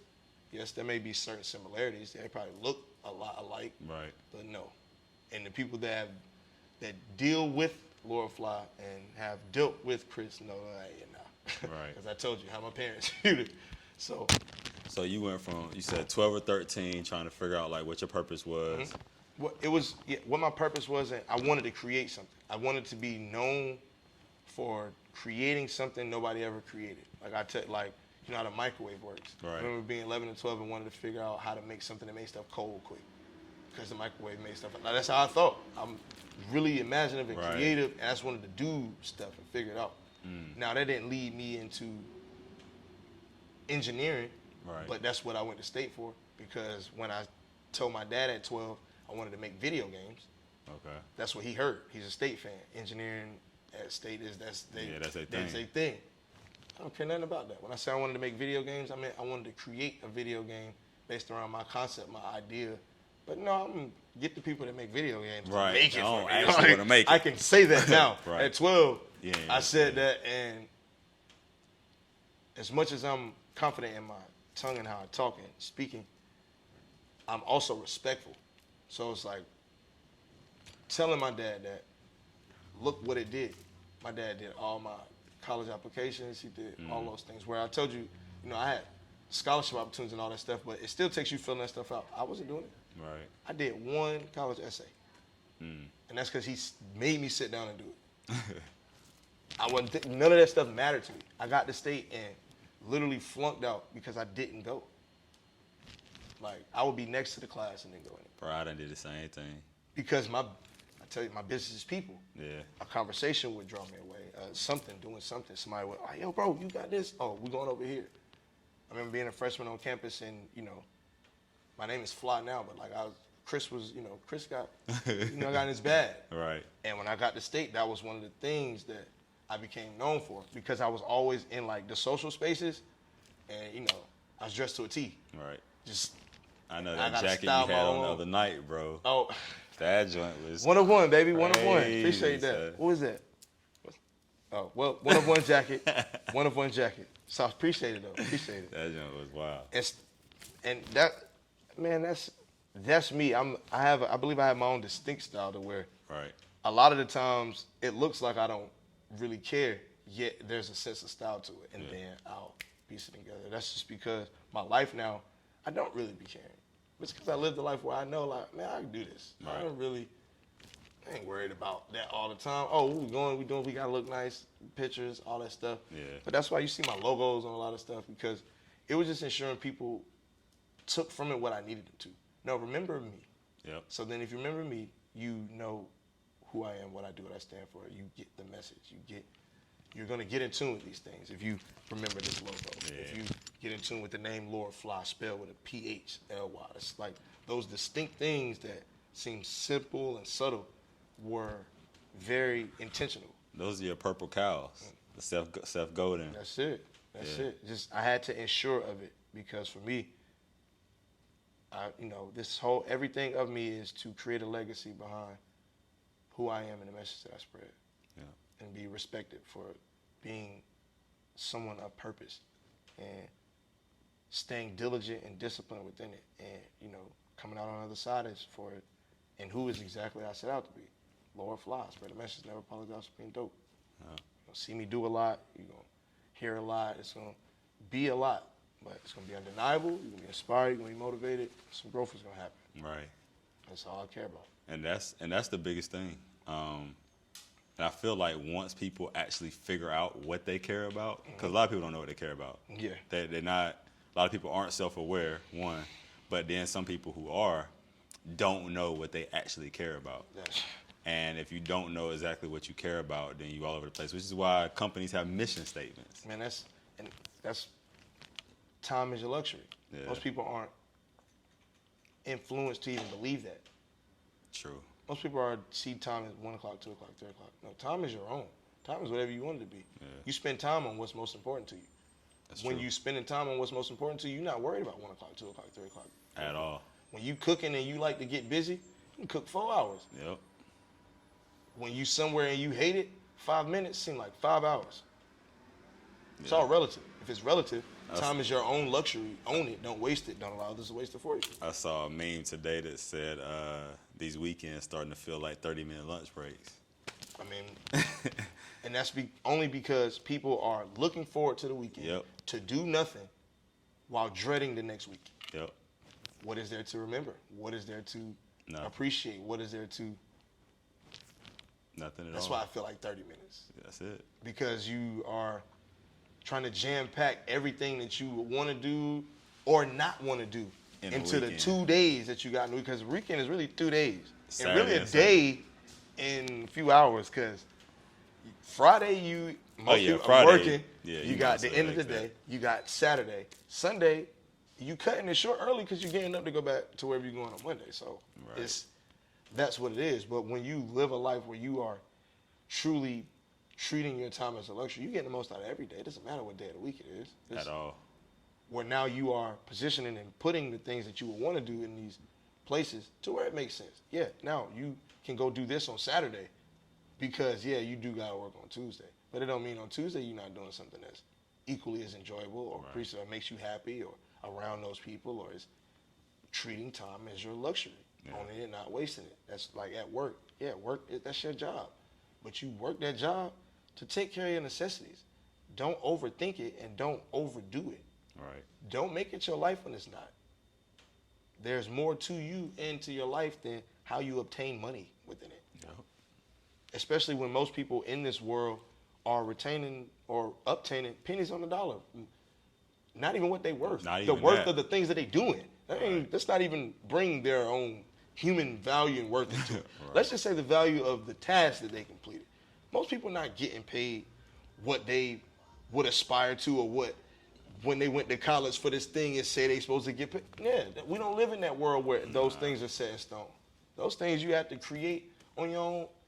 Either way, even if you got every bit of the credentials that say you're supposed to do, you still got to make that way. If that's the case, spend your time doing what it is that ensures that it's fulfilling to you. Yes, we want those things to also make us money. So you can think more diligent or more creative to that. Or you can understand why you're doing this thing to be able to put into that. But it's knowing yourself enough to know the whys, the who, the what, the when, the where, the hows. Right. Like, you have to know those and have those answers to those questions for you before anybody can have them for you, before anybody can offer you an answer to it. And anyone offering you an answer to it before you That's have dangerous. an answer, they're using That's you. dangerous. Now, Yeah. no, being used is not always a bad thing. That's what says it's not good, bad, or Right. different. It is. What is it that we're going to do moving forward? Are you being used in a situation you want to be used in? Or are you being used and you're being taken advantage of? All right, you're going to say something? You're going to not do it anymore? It's like there are decisions to make. It's not thoughts and feelings to dwell on. You got something to do. So do it. Make it happen. And don't just do it. I know, Nike, my bad. But no, don't just do it. Because if you're just doing it, you're not thinking about it. Right. There's no thought to it, no awareness of it. You just doing it. There gotta be some strategy behind it. No, do it within the process. Okay, I'm gonna think about it. I'm gonna plan on it. Then I'm gonna piece this thing together. I'm gonna do it. Like, so now, this is a process. Now I know what I'm doing. I'm not just doing it. Right. Because what is it? Now I should know what That's it is. very subjective. Yeah. What is it? Right. Depends on who you asking. Depending on who you asking and what day you asking them. Every time. Right. Every time. How old are you? I'm 30. 30. Yes, sir. I'll be 31 on Halloween. Gotcha. Man, Halloween. Yep, Halloween. Scary, baby. Man, just distinct. Just distinct. I say everything of me was put here to, I wouldn't say stand out, but to truly be of impact and influence, even the simplest things. Right. But it took me understanding those things and how. It's not just my birthday's on Halloween. No, it's the context and the framework of all compiled. It's like, oh, and you was born on Halloween? Right. Okay, this make a little bit more sense. More sense, right. It's that to it, where I had to do that in my own life. Because I tell people my birthday's on Halloween, and they just know, like, oh, bro, you be. Man, it's another day. Right. Because like your life, it's another day. I get older, a lot of the times I'm not doing, I'm working to make this thing happen. Yeah. I'm appreciative of my trips around the sun, but at the same time, let's not make it a big hoorah. But that's even knowing myself enough to know I have to get out of that. Like, no, bro, you want other people to celebrate themselves in their lives, but you don't celebrate yours. You want other people to be self-aware and understand that time is their luxury. A Phly, you really treating all your time like a luxury? Yeah, bro, you universal service. You'll help anybody. You'll do whatever. But what are you really doing if you're not able to offer that to yourself? Right. Oh, it's not that you're not offering it to yourself. You don't even know how. You didn't even stop to think about that on this journey because, of course, you so ready to help everybody. That's you. But, bro, you the self-awareness man. Be self-aware. How about that? And those are the conversations that I have to have with myself in the mirror. That's just like, life's not good, bad, or indifferent. Even people see me as, positive. I understand it, but it's only because it's pushed forward and upward. Yeah. That's the only way to go. We're going forward, we're going upward. We're going to have shit to deal with. All the time. There's going to be stuff to do. We got to make stuff happen. We got to make stuff happen and get it done. But at the same time, this is life. You want to make sure you're understanding every aspect of it. You really embracing all of who you are to it. You too, Lord Phly. Right. It's crazy because I know when I first met you and I saw you, I really didn't see you. I saw your staff. Okay. I saw all the things, all the purple cows, the extra things. Yep. And so I'm very observant in that way. I write or whatever, so I'm always kind of looking at things and this and the other. And so I thought you were older than what you were when I saw you later on. And I'm like, and I looked at him in the face. I'm like, oh nah, he not nowhere near as old as I thought he was. Man, I'm a kid. Right. I still see myself as a kid. I know society today, 30. Like nah. I am still a kid at this thing. Still really learning and understanding. The business to be applied to all the tangible things. That's where a book comes from. That's where the murals of large quantity. That's where it's like, I'm gonna go big or go home. I gotta do something to make it make sense. But then this is really my life every day. Like even just Lord Phly is a thing. So I had to figure out how to make this thing go, how to fund this thing and fuel this thing. Yeah. But I didn't care about money. I'm telling people this.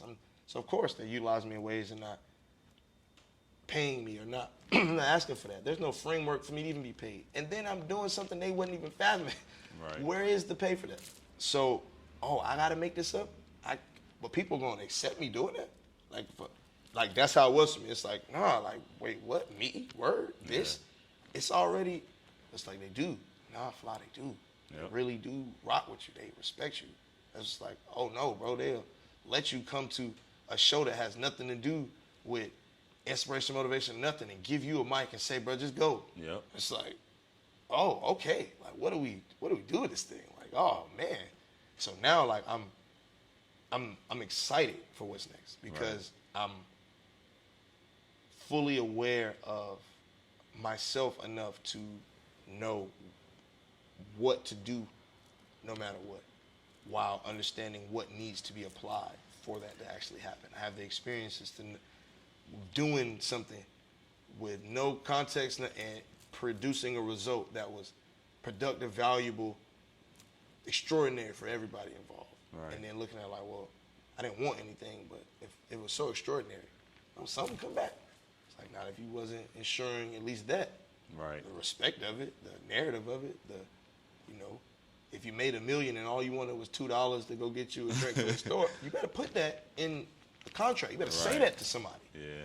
Because when you say it, they're gonna say, "Are you serious, Phly? You just want a soda?" Right. I mean, you can say you want nothing before. That's why I never asked. But when you want, that's all. Like, that's the reception I've got. You just, bro, because I'm not here to. I'm gonna be good regardless. Right. For one, because what people have seen is yet to scratch the surface on what I've done, what I'm doing, and what's to come. So it's like that part. I'm not worried about that. Yeah. My journey was applying the money focus or making that one of the priorities to the journey now, when I believe that it never was. It never had to be. That does not define my value in any way. But yes, that is how you define value in tangible services and goods and products and things. And that's how that comes back. And the consistency and how those things generate is what allows you to create more Phly. That's what allows you to be more places Phly. That's what allows you to be seen larger in these spaces. So you have to do that. Right. So when that mindset is applied, I'll bet, let's get to it. No worries about it. No fear, no worries, no apologies. Like, yeah, it's crazy because you said, you used the word kid. You said, I'm a kid. Mm-hmm. And it's crazy because you're really like a kid for real in your new journey. Because you said, around 23 with Lord Phly and only 30, so 7 years in, like, you're in a whole new life where you haven't even reached your teenage years. I feel like Jack, that movie with Robin Williams. It's like I got an age. I'm aging like 4 times faster. Right. Because I'm forced to. Because I am in a grown-up body now. Right. People don't really care about your mind all that much when the optics present a certain way. Right. When you're seen in a certain light, yet it's up to you to communicate that narrative. It's up to you to communicate what's actually happening, what's actually going on. And, that was my journey, to ensure that people understood who Lord Phly is so they can actually respect and understand the message that he spreads. When all I cared about is ensuring they knew the message. Right. But why would they listen to a message from someone that they don't know, they don't respect, they don't understand? You just talking. So, okay, let's make sure that they know me. But they have to know me and know that I'm nothing like anybody else. I don't care to be. I'm not thinking about it. And it doesn't matter to me. It doesn't matter who you see me with around, any of that. If you see me around, that means I'm impacting and influencing the situation. I don't care if you see me standing over there with the worst of the worst. Now you know, oh, man, them some good guys. They must be. Right. Phly, man. Phly over there. Yeah. Phly over there. Like, Phly over there, it must be good. Yeah, it is. It's cool. And no, I'm not saying it's for me. Yet there is a framework and a standard and a respect to be understood when dealing with people. So you're going to come into this realm respectful. You're going to go into that one respectful. You're going to come deal with me respectful. Right. It's like ensuring those morals, principles, and standards are universal again. So we all are on a common ground. And we can move forward truly as individuals and come together to accomplish anything. But how do you play on the team when you don't know your role? Can't. How do you play a role when you don't know yourself? Can't. Because you're trying to run point, but... And you 7 foot. Right. It doesn't matter With that no you got handles. or don't. Right. Or don't. Even you haven't worse. you won't even assess that you don't have handles. Like, Right. it's that. So, me is, no, I'm not even coaching. No, I'm just simply the guy that comes in, before the game, make sure y'all on that page, then I'm out. Because there's plenty of games taking place. There's plenty of situations that need that. Right. That's why I'm fly on the wall. I'm undeniable energy. I'm everywhere. Because everywhere needs the energy that I bring. Everywhere needs inspiration. Everywhere needs motivation. Everywhere needs growth. Everywhere needs love, unconditionally, undeniably, by any means necessary. And that's who I am, personified. I don't care about anything else. I'm going to change the world with a message. How I do it, you'll see. Like, how I've done it, what I'm going to do.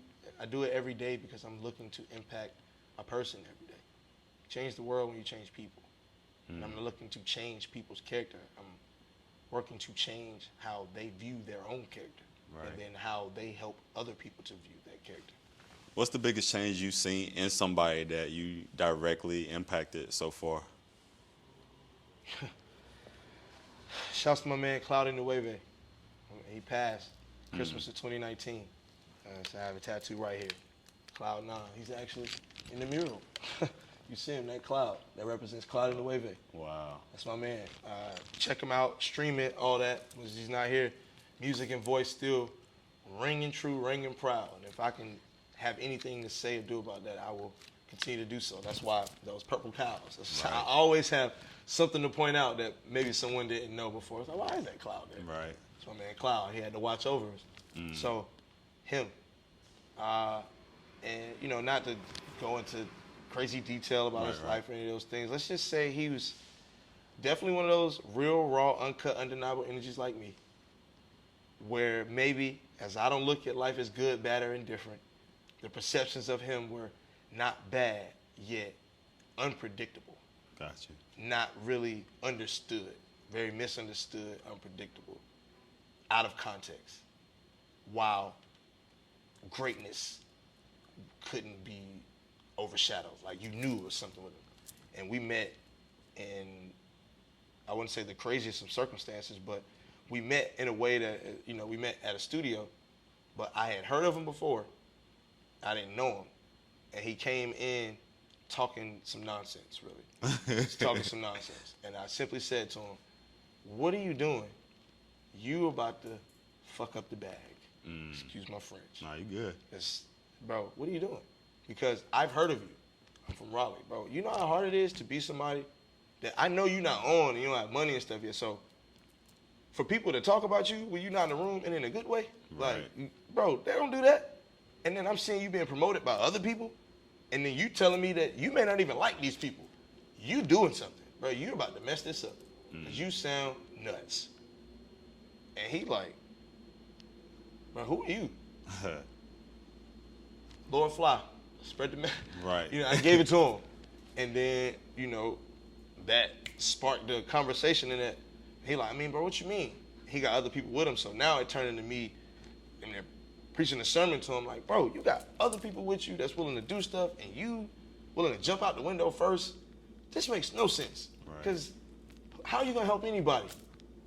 Like, what are you doing? And from that day forward, he called me his advisor. Man, you my mentor, you my advisor. Like, he's telling everybody who will listen. Like, his mother, you know what I'm saying? Where he would have just turned 28, so I'm 30, so we weren't that far in age. Right. Yet, the respect that he had for me, where for him to gain someone's respect, you could tell, for one, that wasn't an easy task. But the way that he respected me was exactly how I said I want to be, my legacy to be respected. Right. So I can say my impact and influence with him, because it was a change overnight. Not in his character, not in, you know, maybe even all the things that he was doing.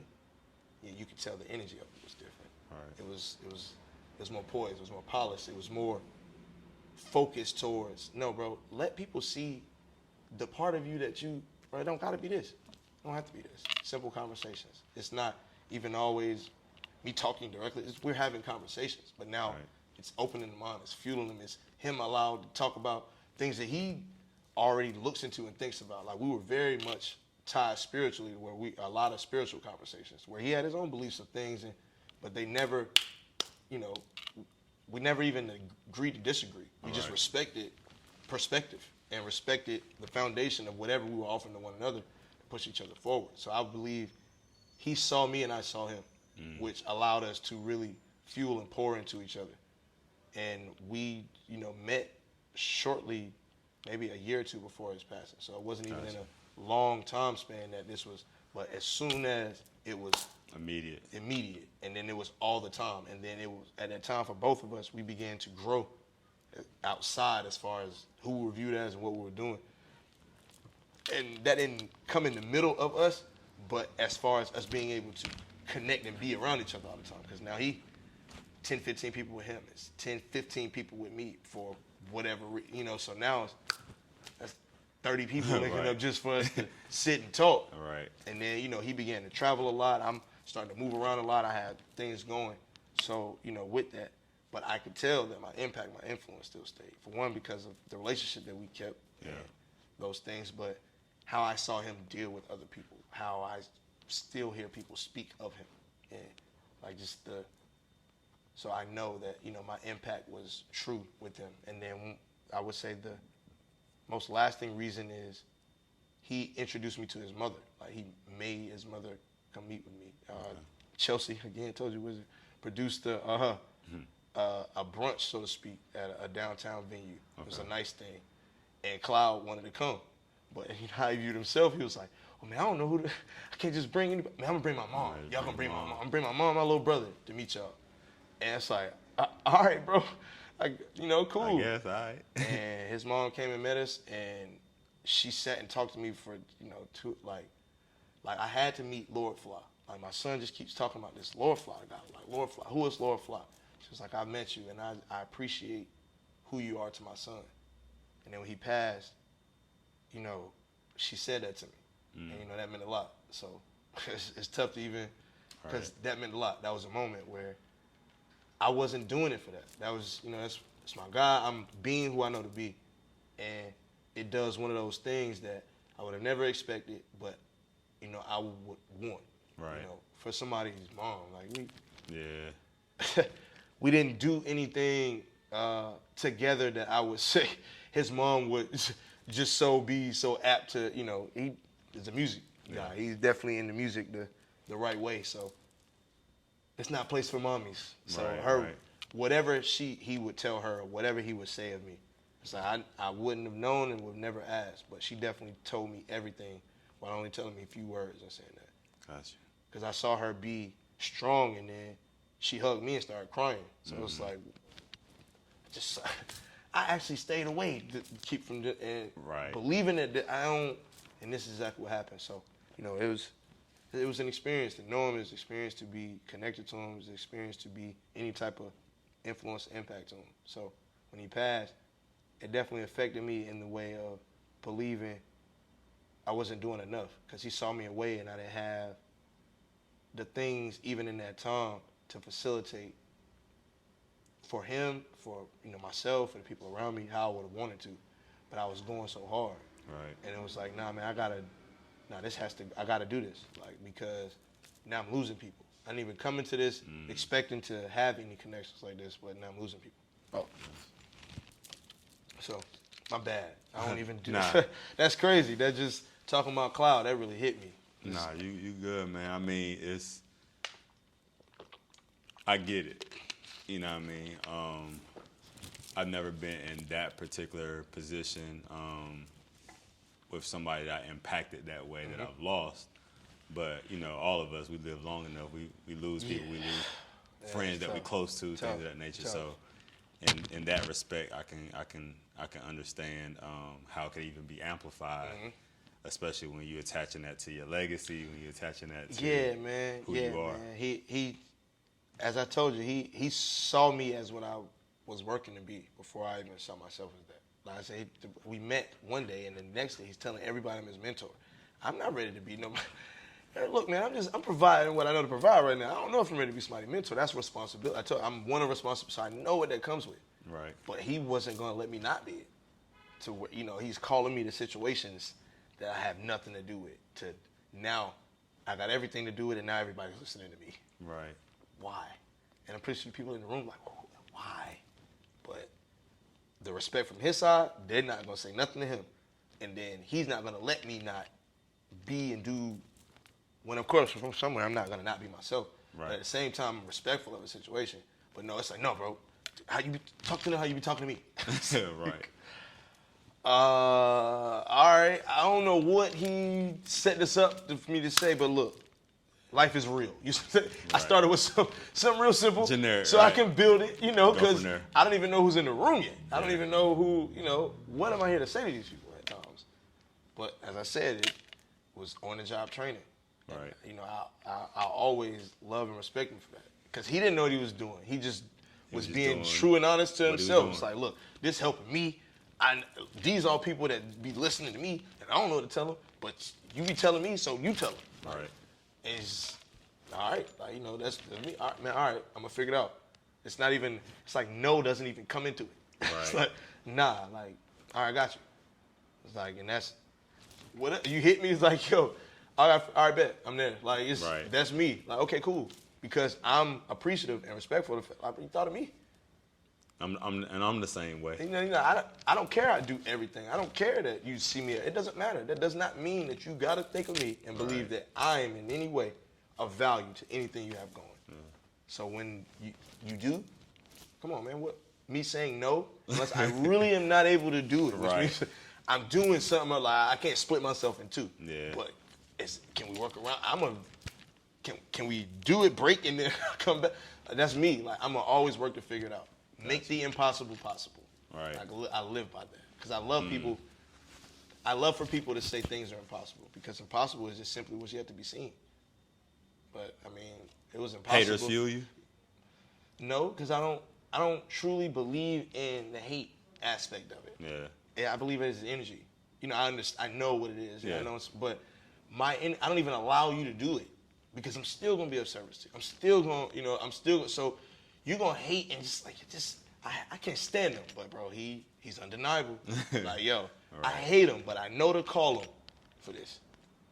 I can't stand him, bro. Every time I'm around him, all he do is talk my head. All he do is he want to be positive. I ain't positive. I don't want to hear about that. But bro, I know to call Phly, or I know I'm gonna see him, and I know in the room things gonna be good. I know if he's here. Yeah. It's just like ensuring that people understood what it was. You don't gotta like me. I don't care. It doesn't matter.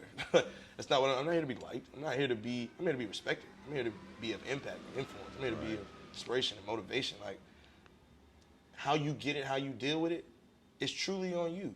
But I know you're gonna get it, and I know you're gonna deal with it. Because it's undeniable, personified. There's no way you don't deal with it. Right. Something about me is gonna intrigue you, which is going to cause question. Yep. And I got answers. So, speaking of questions, I got one that I can't not have this conversation without asking you because you've spoken on it a few times, and then I've noticed things as well. And so when you talk about your lady and you call it a wizard, and so just a minute ago I noticed how what she told you and why she told you what she told you, and for you, what is the importance of someone, whether it's a girlfriend, a boyfriend, whatever, but a wizard, and I'll use your term, what is the importance of someone like yourself that's on the type of trajectory that you're on to have a wizard in place? Vital. That's why, for me to be a person that titles, that's the title, like it's relevant. So it's like boyfriend or like it's like, yo, that is what the world put on you to create some obligations, some things you're supposed to do and not supposed to do. And now we got crazy ways of thinking about each other as if we're not people. When no, I want to show you how much you mean to me. Like you're of value to me. What we call is irrelevant because we're only calling it something to tell other people.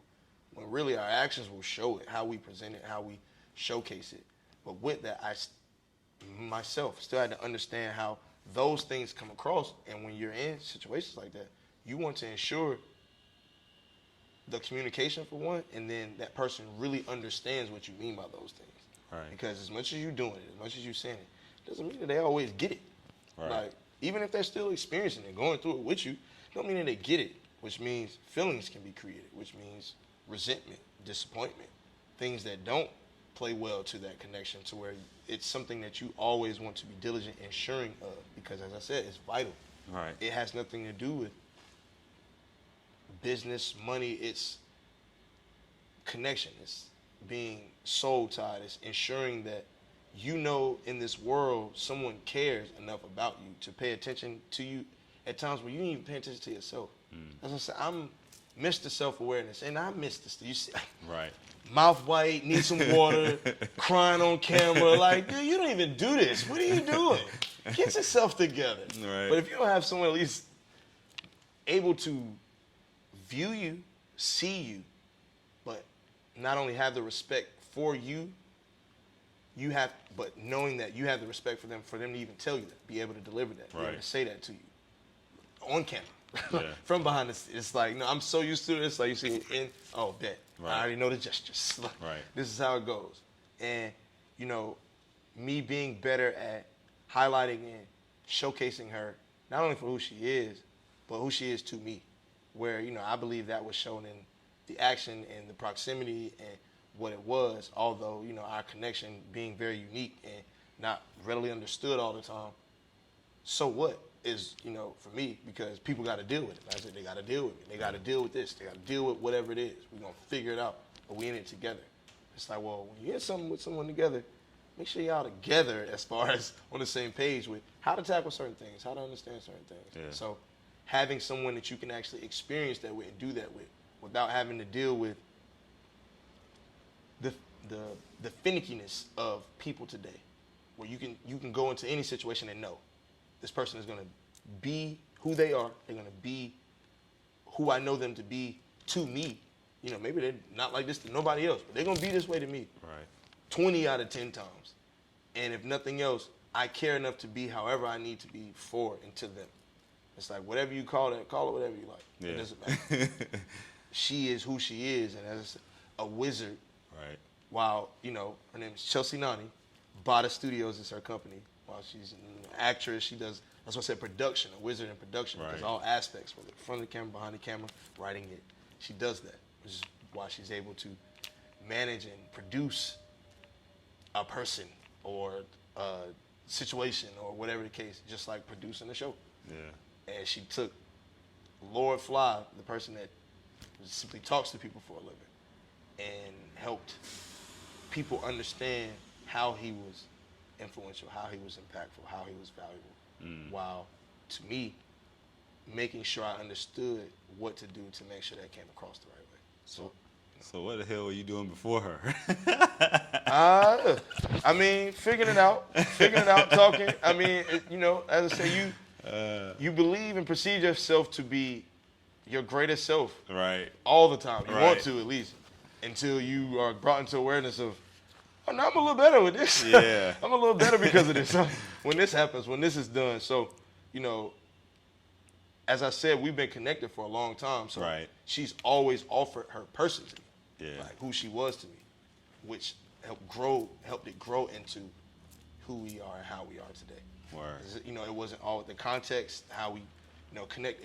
In no framework was it this. It was two people connecting in a scenario where I don't even believe we were not necessarily supposed to meet, but we weren't there to meet or have conversations with one another. It's like I was there for one side, she was there for another side, and then we end up connecting, and then a decade goes by, and you know, ups, downs, all arounds, good, bads, and different experiences, but a true connection, and that's why I say my lady, like, you know, who she is, a wizard, all these things, because there aren't many titles or frameworks to describe her, other than her name, and then you tapping into who she is and what she does, and that's not because of me or as a result of me. We've done a lot of things in connection and collaboration, to where, you know, I benefited. She's been, you know, that's what collaboration and connection is. But at the same time, no, she, her own genius, wizard, and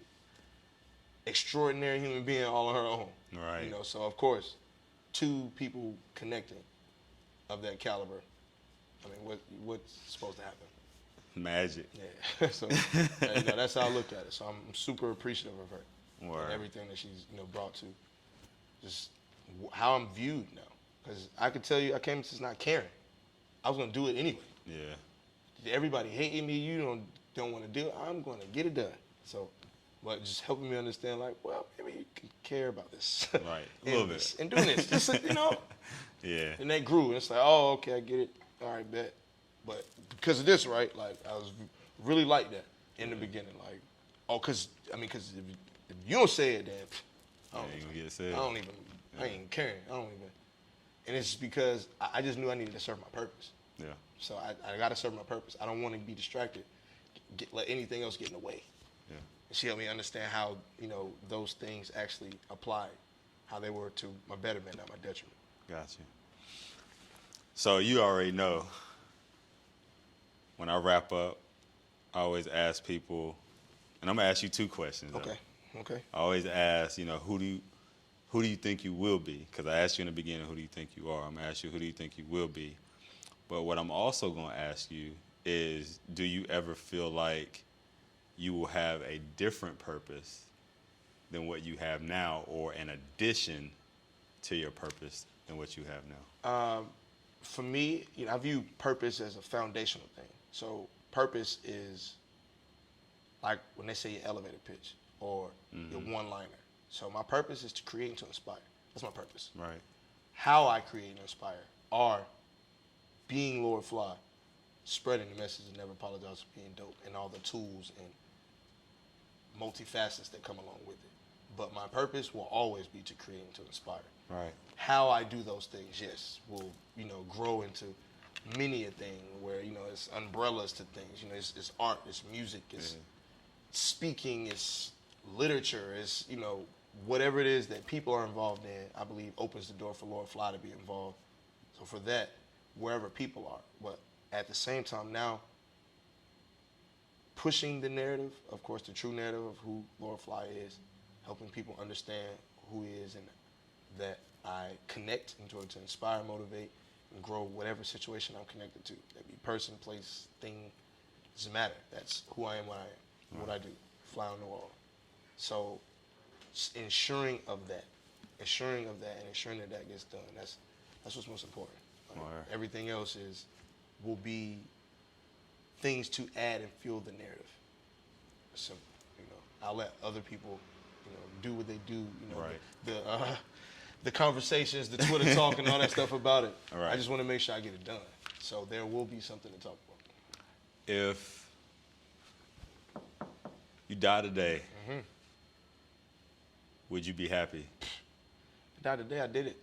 Sometimes I honestly think in today, not would it be better if I wasn't here? I'm not having suicidal thoughts or anything. But at the same time, knowing that things have gotten here so fast and I've made so much impact on a large scale to some people, but me, I know planted many a seed and connected with an array of people, impacted, influencing many of people, and then I have many things to speak of who I am and my name and things long after I'm gone.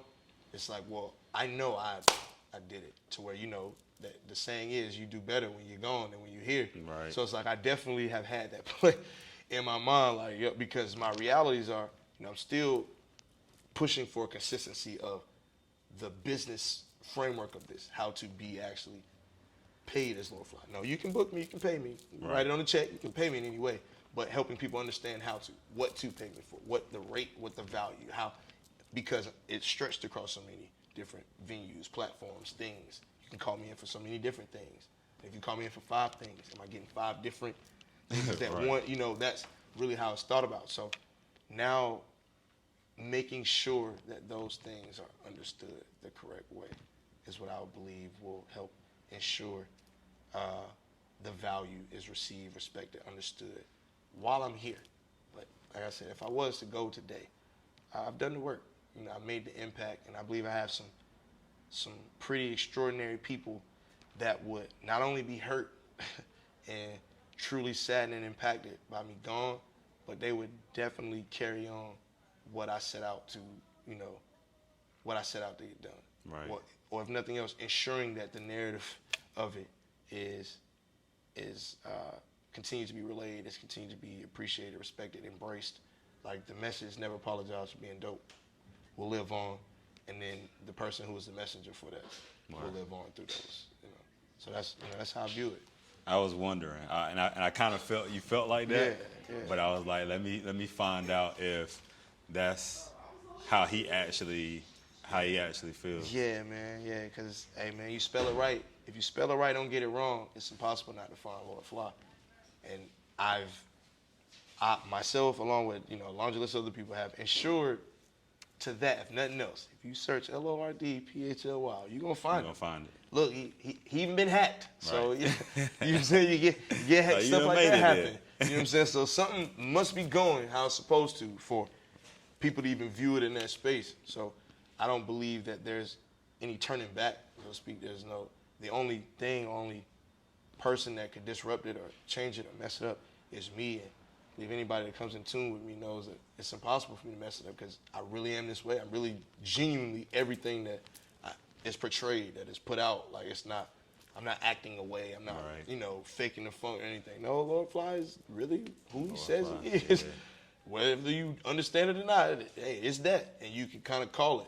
Right. So, for that, I believe it's still much more work to be done. That's what I say. No suicidal thoughts. I don't, I believe I still have some time left. Right. God willing. No worries about it. But with that, the work has definitely been done because that was what I was doing it for, to ensure a legacy. So from the first thing I did to now that energy is applied. Like I'm doing this to be remembered for when I'm gone. So, because I know I'm not in control of it. I have some sense of influence with it. I can not walk into the street when cars is coming. Exactly. But it's not really up to me. So, I definitely keep that in mind where I just believe wholeheartedly in my purpose. I believe wholeheartedly in my purpose. I believe wholeheartedly in what I'm here to do, and I know it will get done. I have no other choice. That's right. Until I'm gone, that's what I'm gonna be doing. Bet. Well, man, I appreciate you coming on, Appreciate bro. you, man. Appreciate Definitely dope. We gotta do this again. Love, man. Appreciate you. Hey, you can have me another 3. I can go. So no worries about it. I thank you. Thank you. Bet. Y'all make sure y'all like, subscribe, and check y'all next time. Hey, man, please. Lord Phly, LORDPHLY. Check me out anywhere that you can search, any search engine. If it's on social media. I'm gonna put all the links in the joint form, so y'all check the links. I'd be crazy if I don't say, grab a copy. You want to understand more of all that I've been talking about or get context into the message. No fear, no worries, no apologies. Everywhere books are sold. IamLordPhly.com. Appreciate you. We out.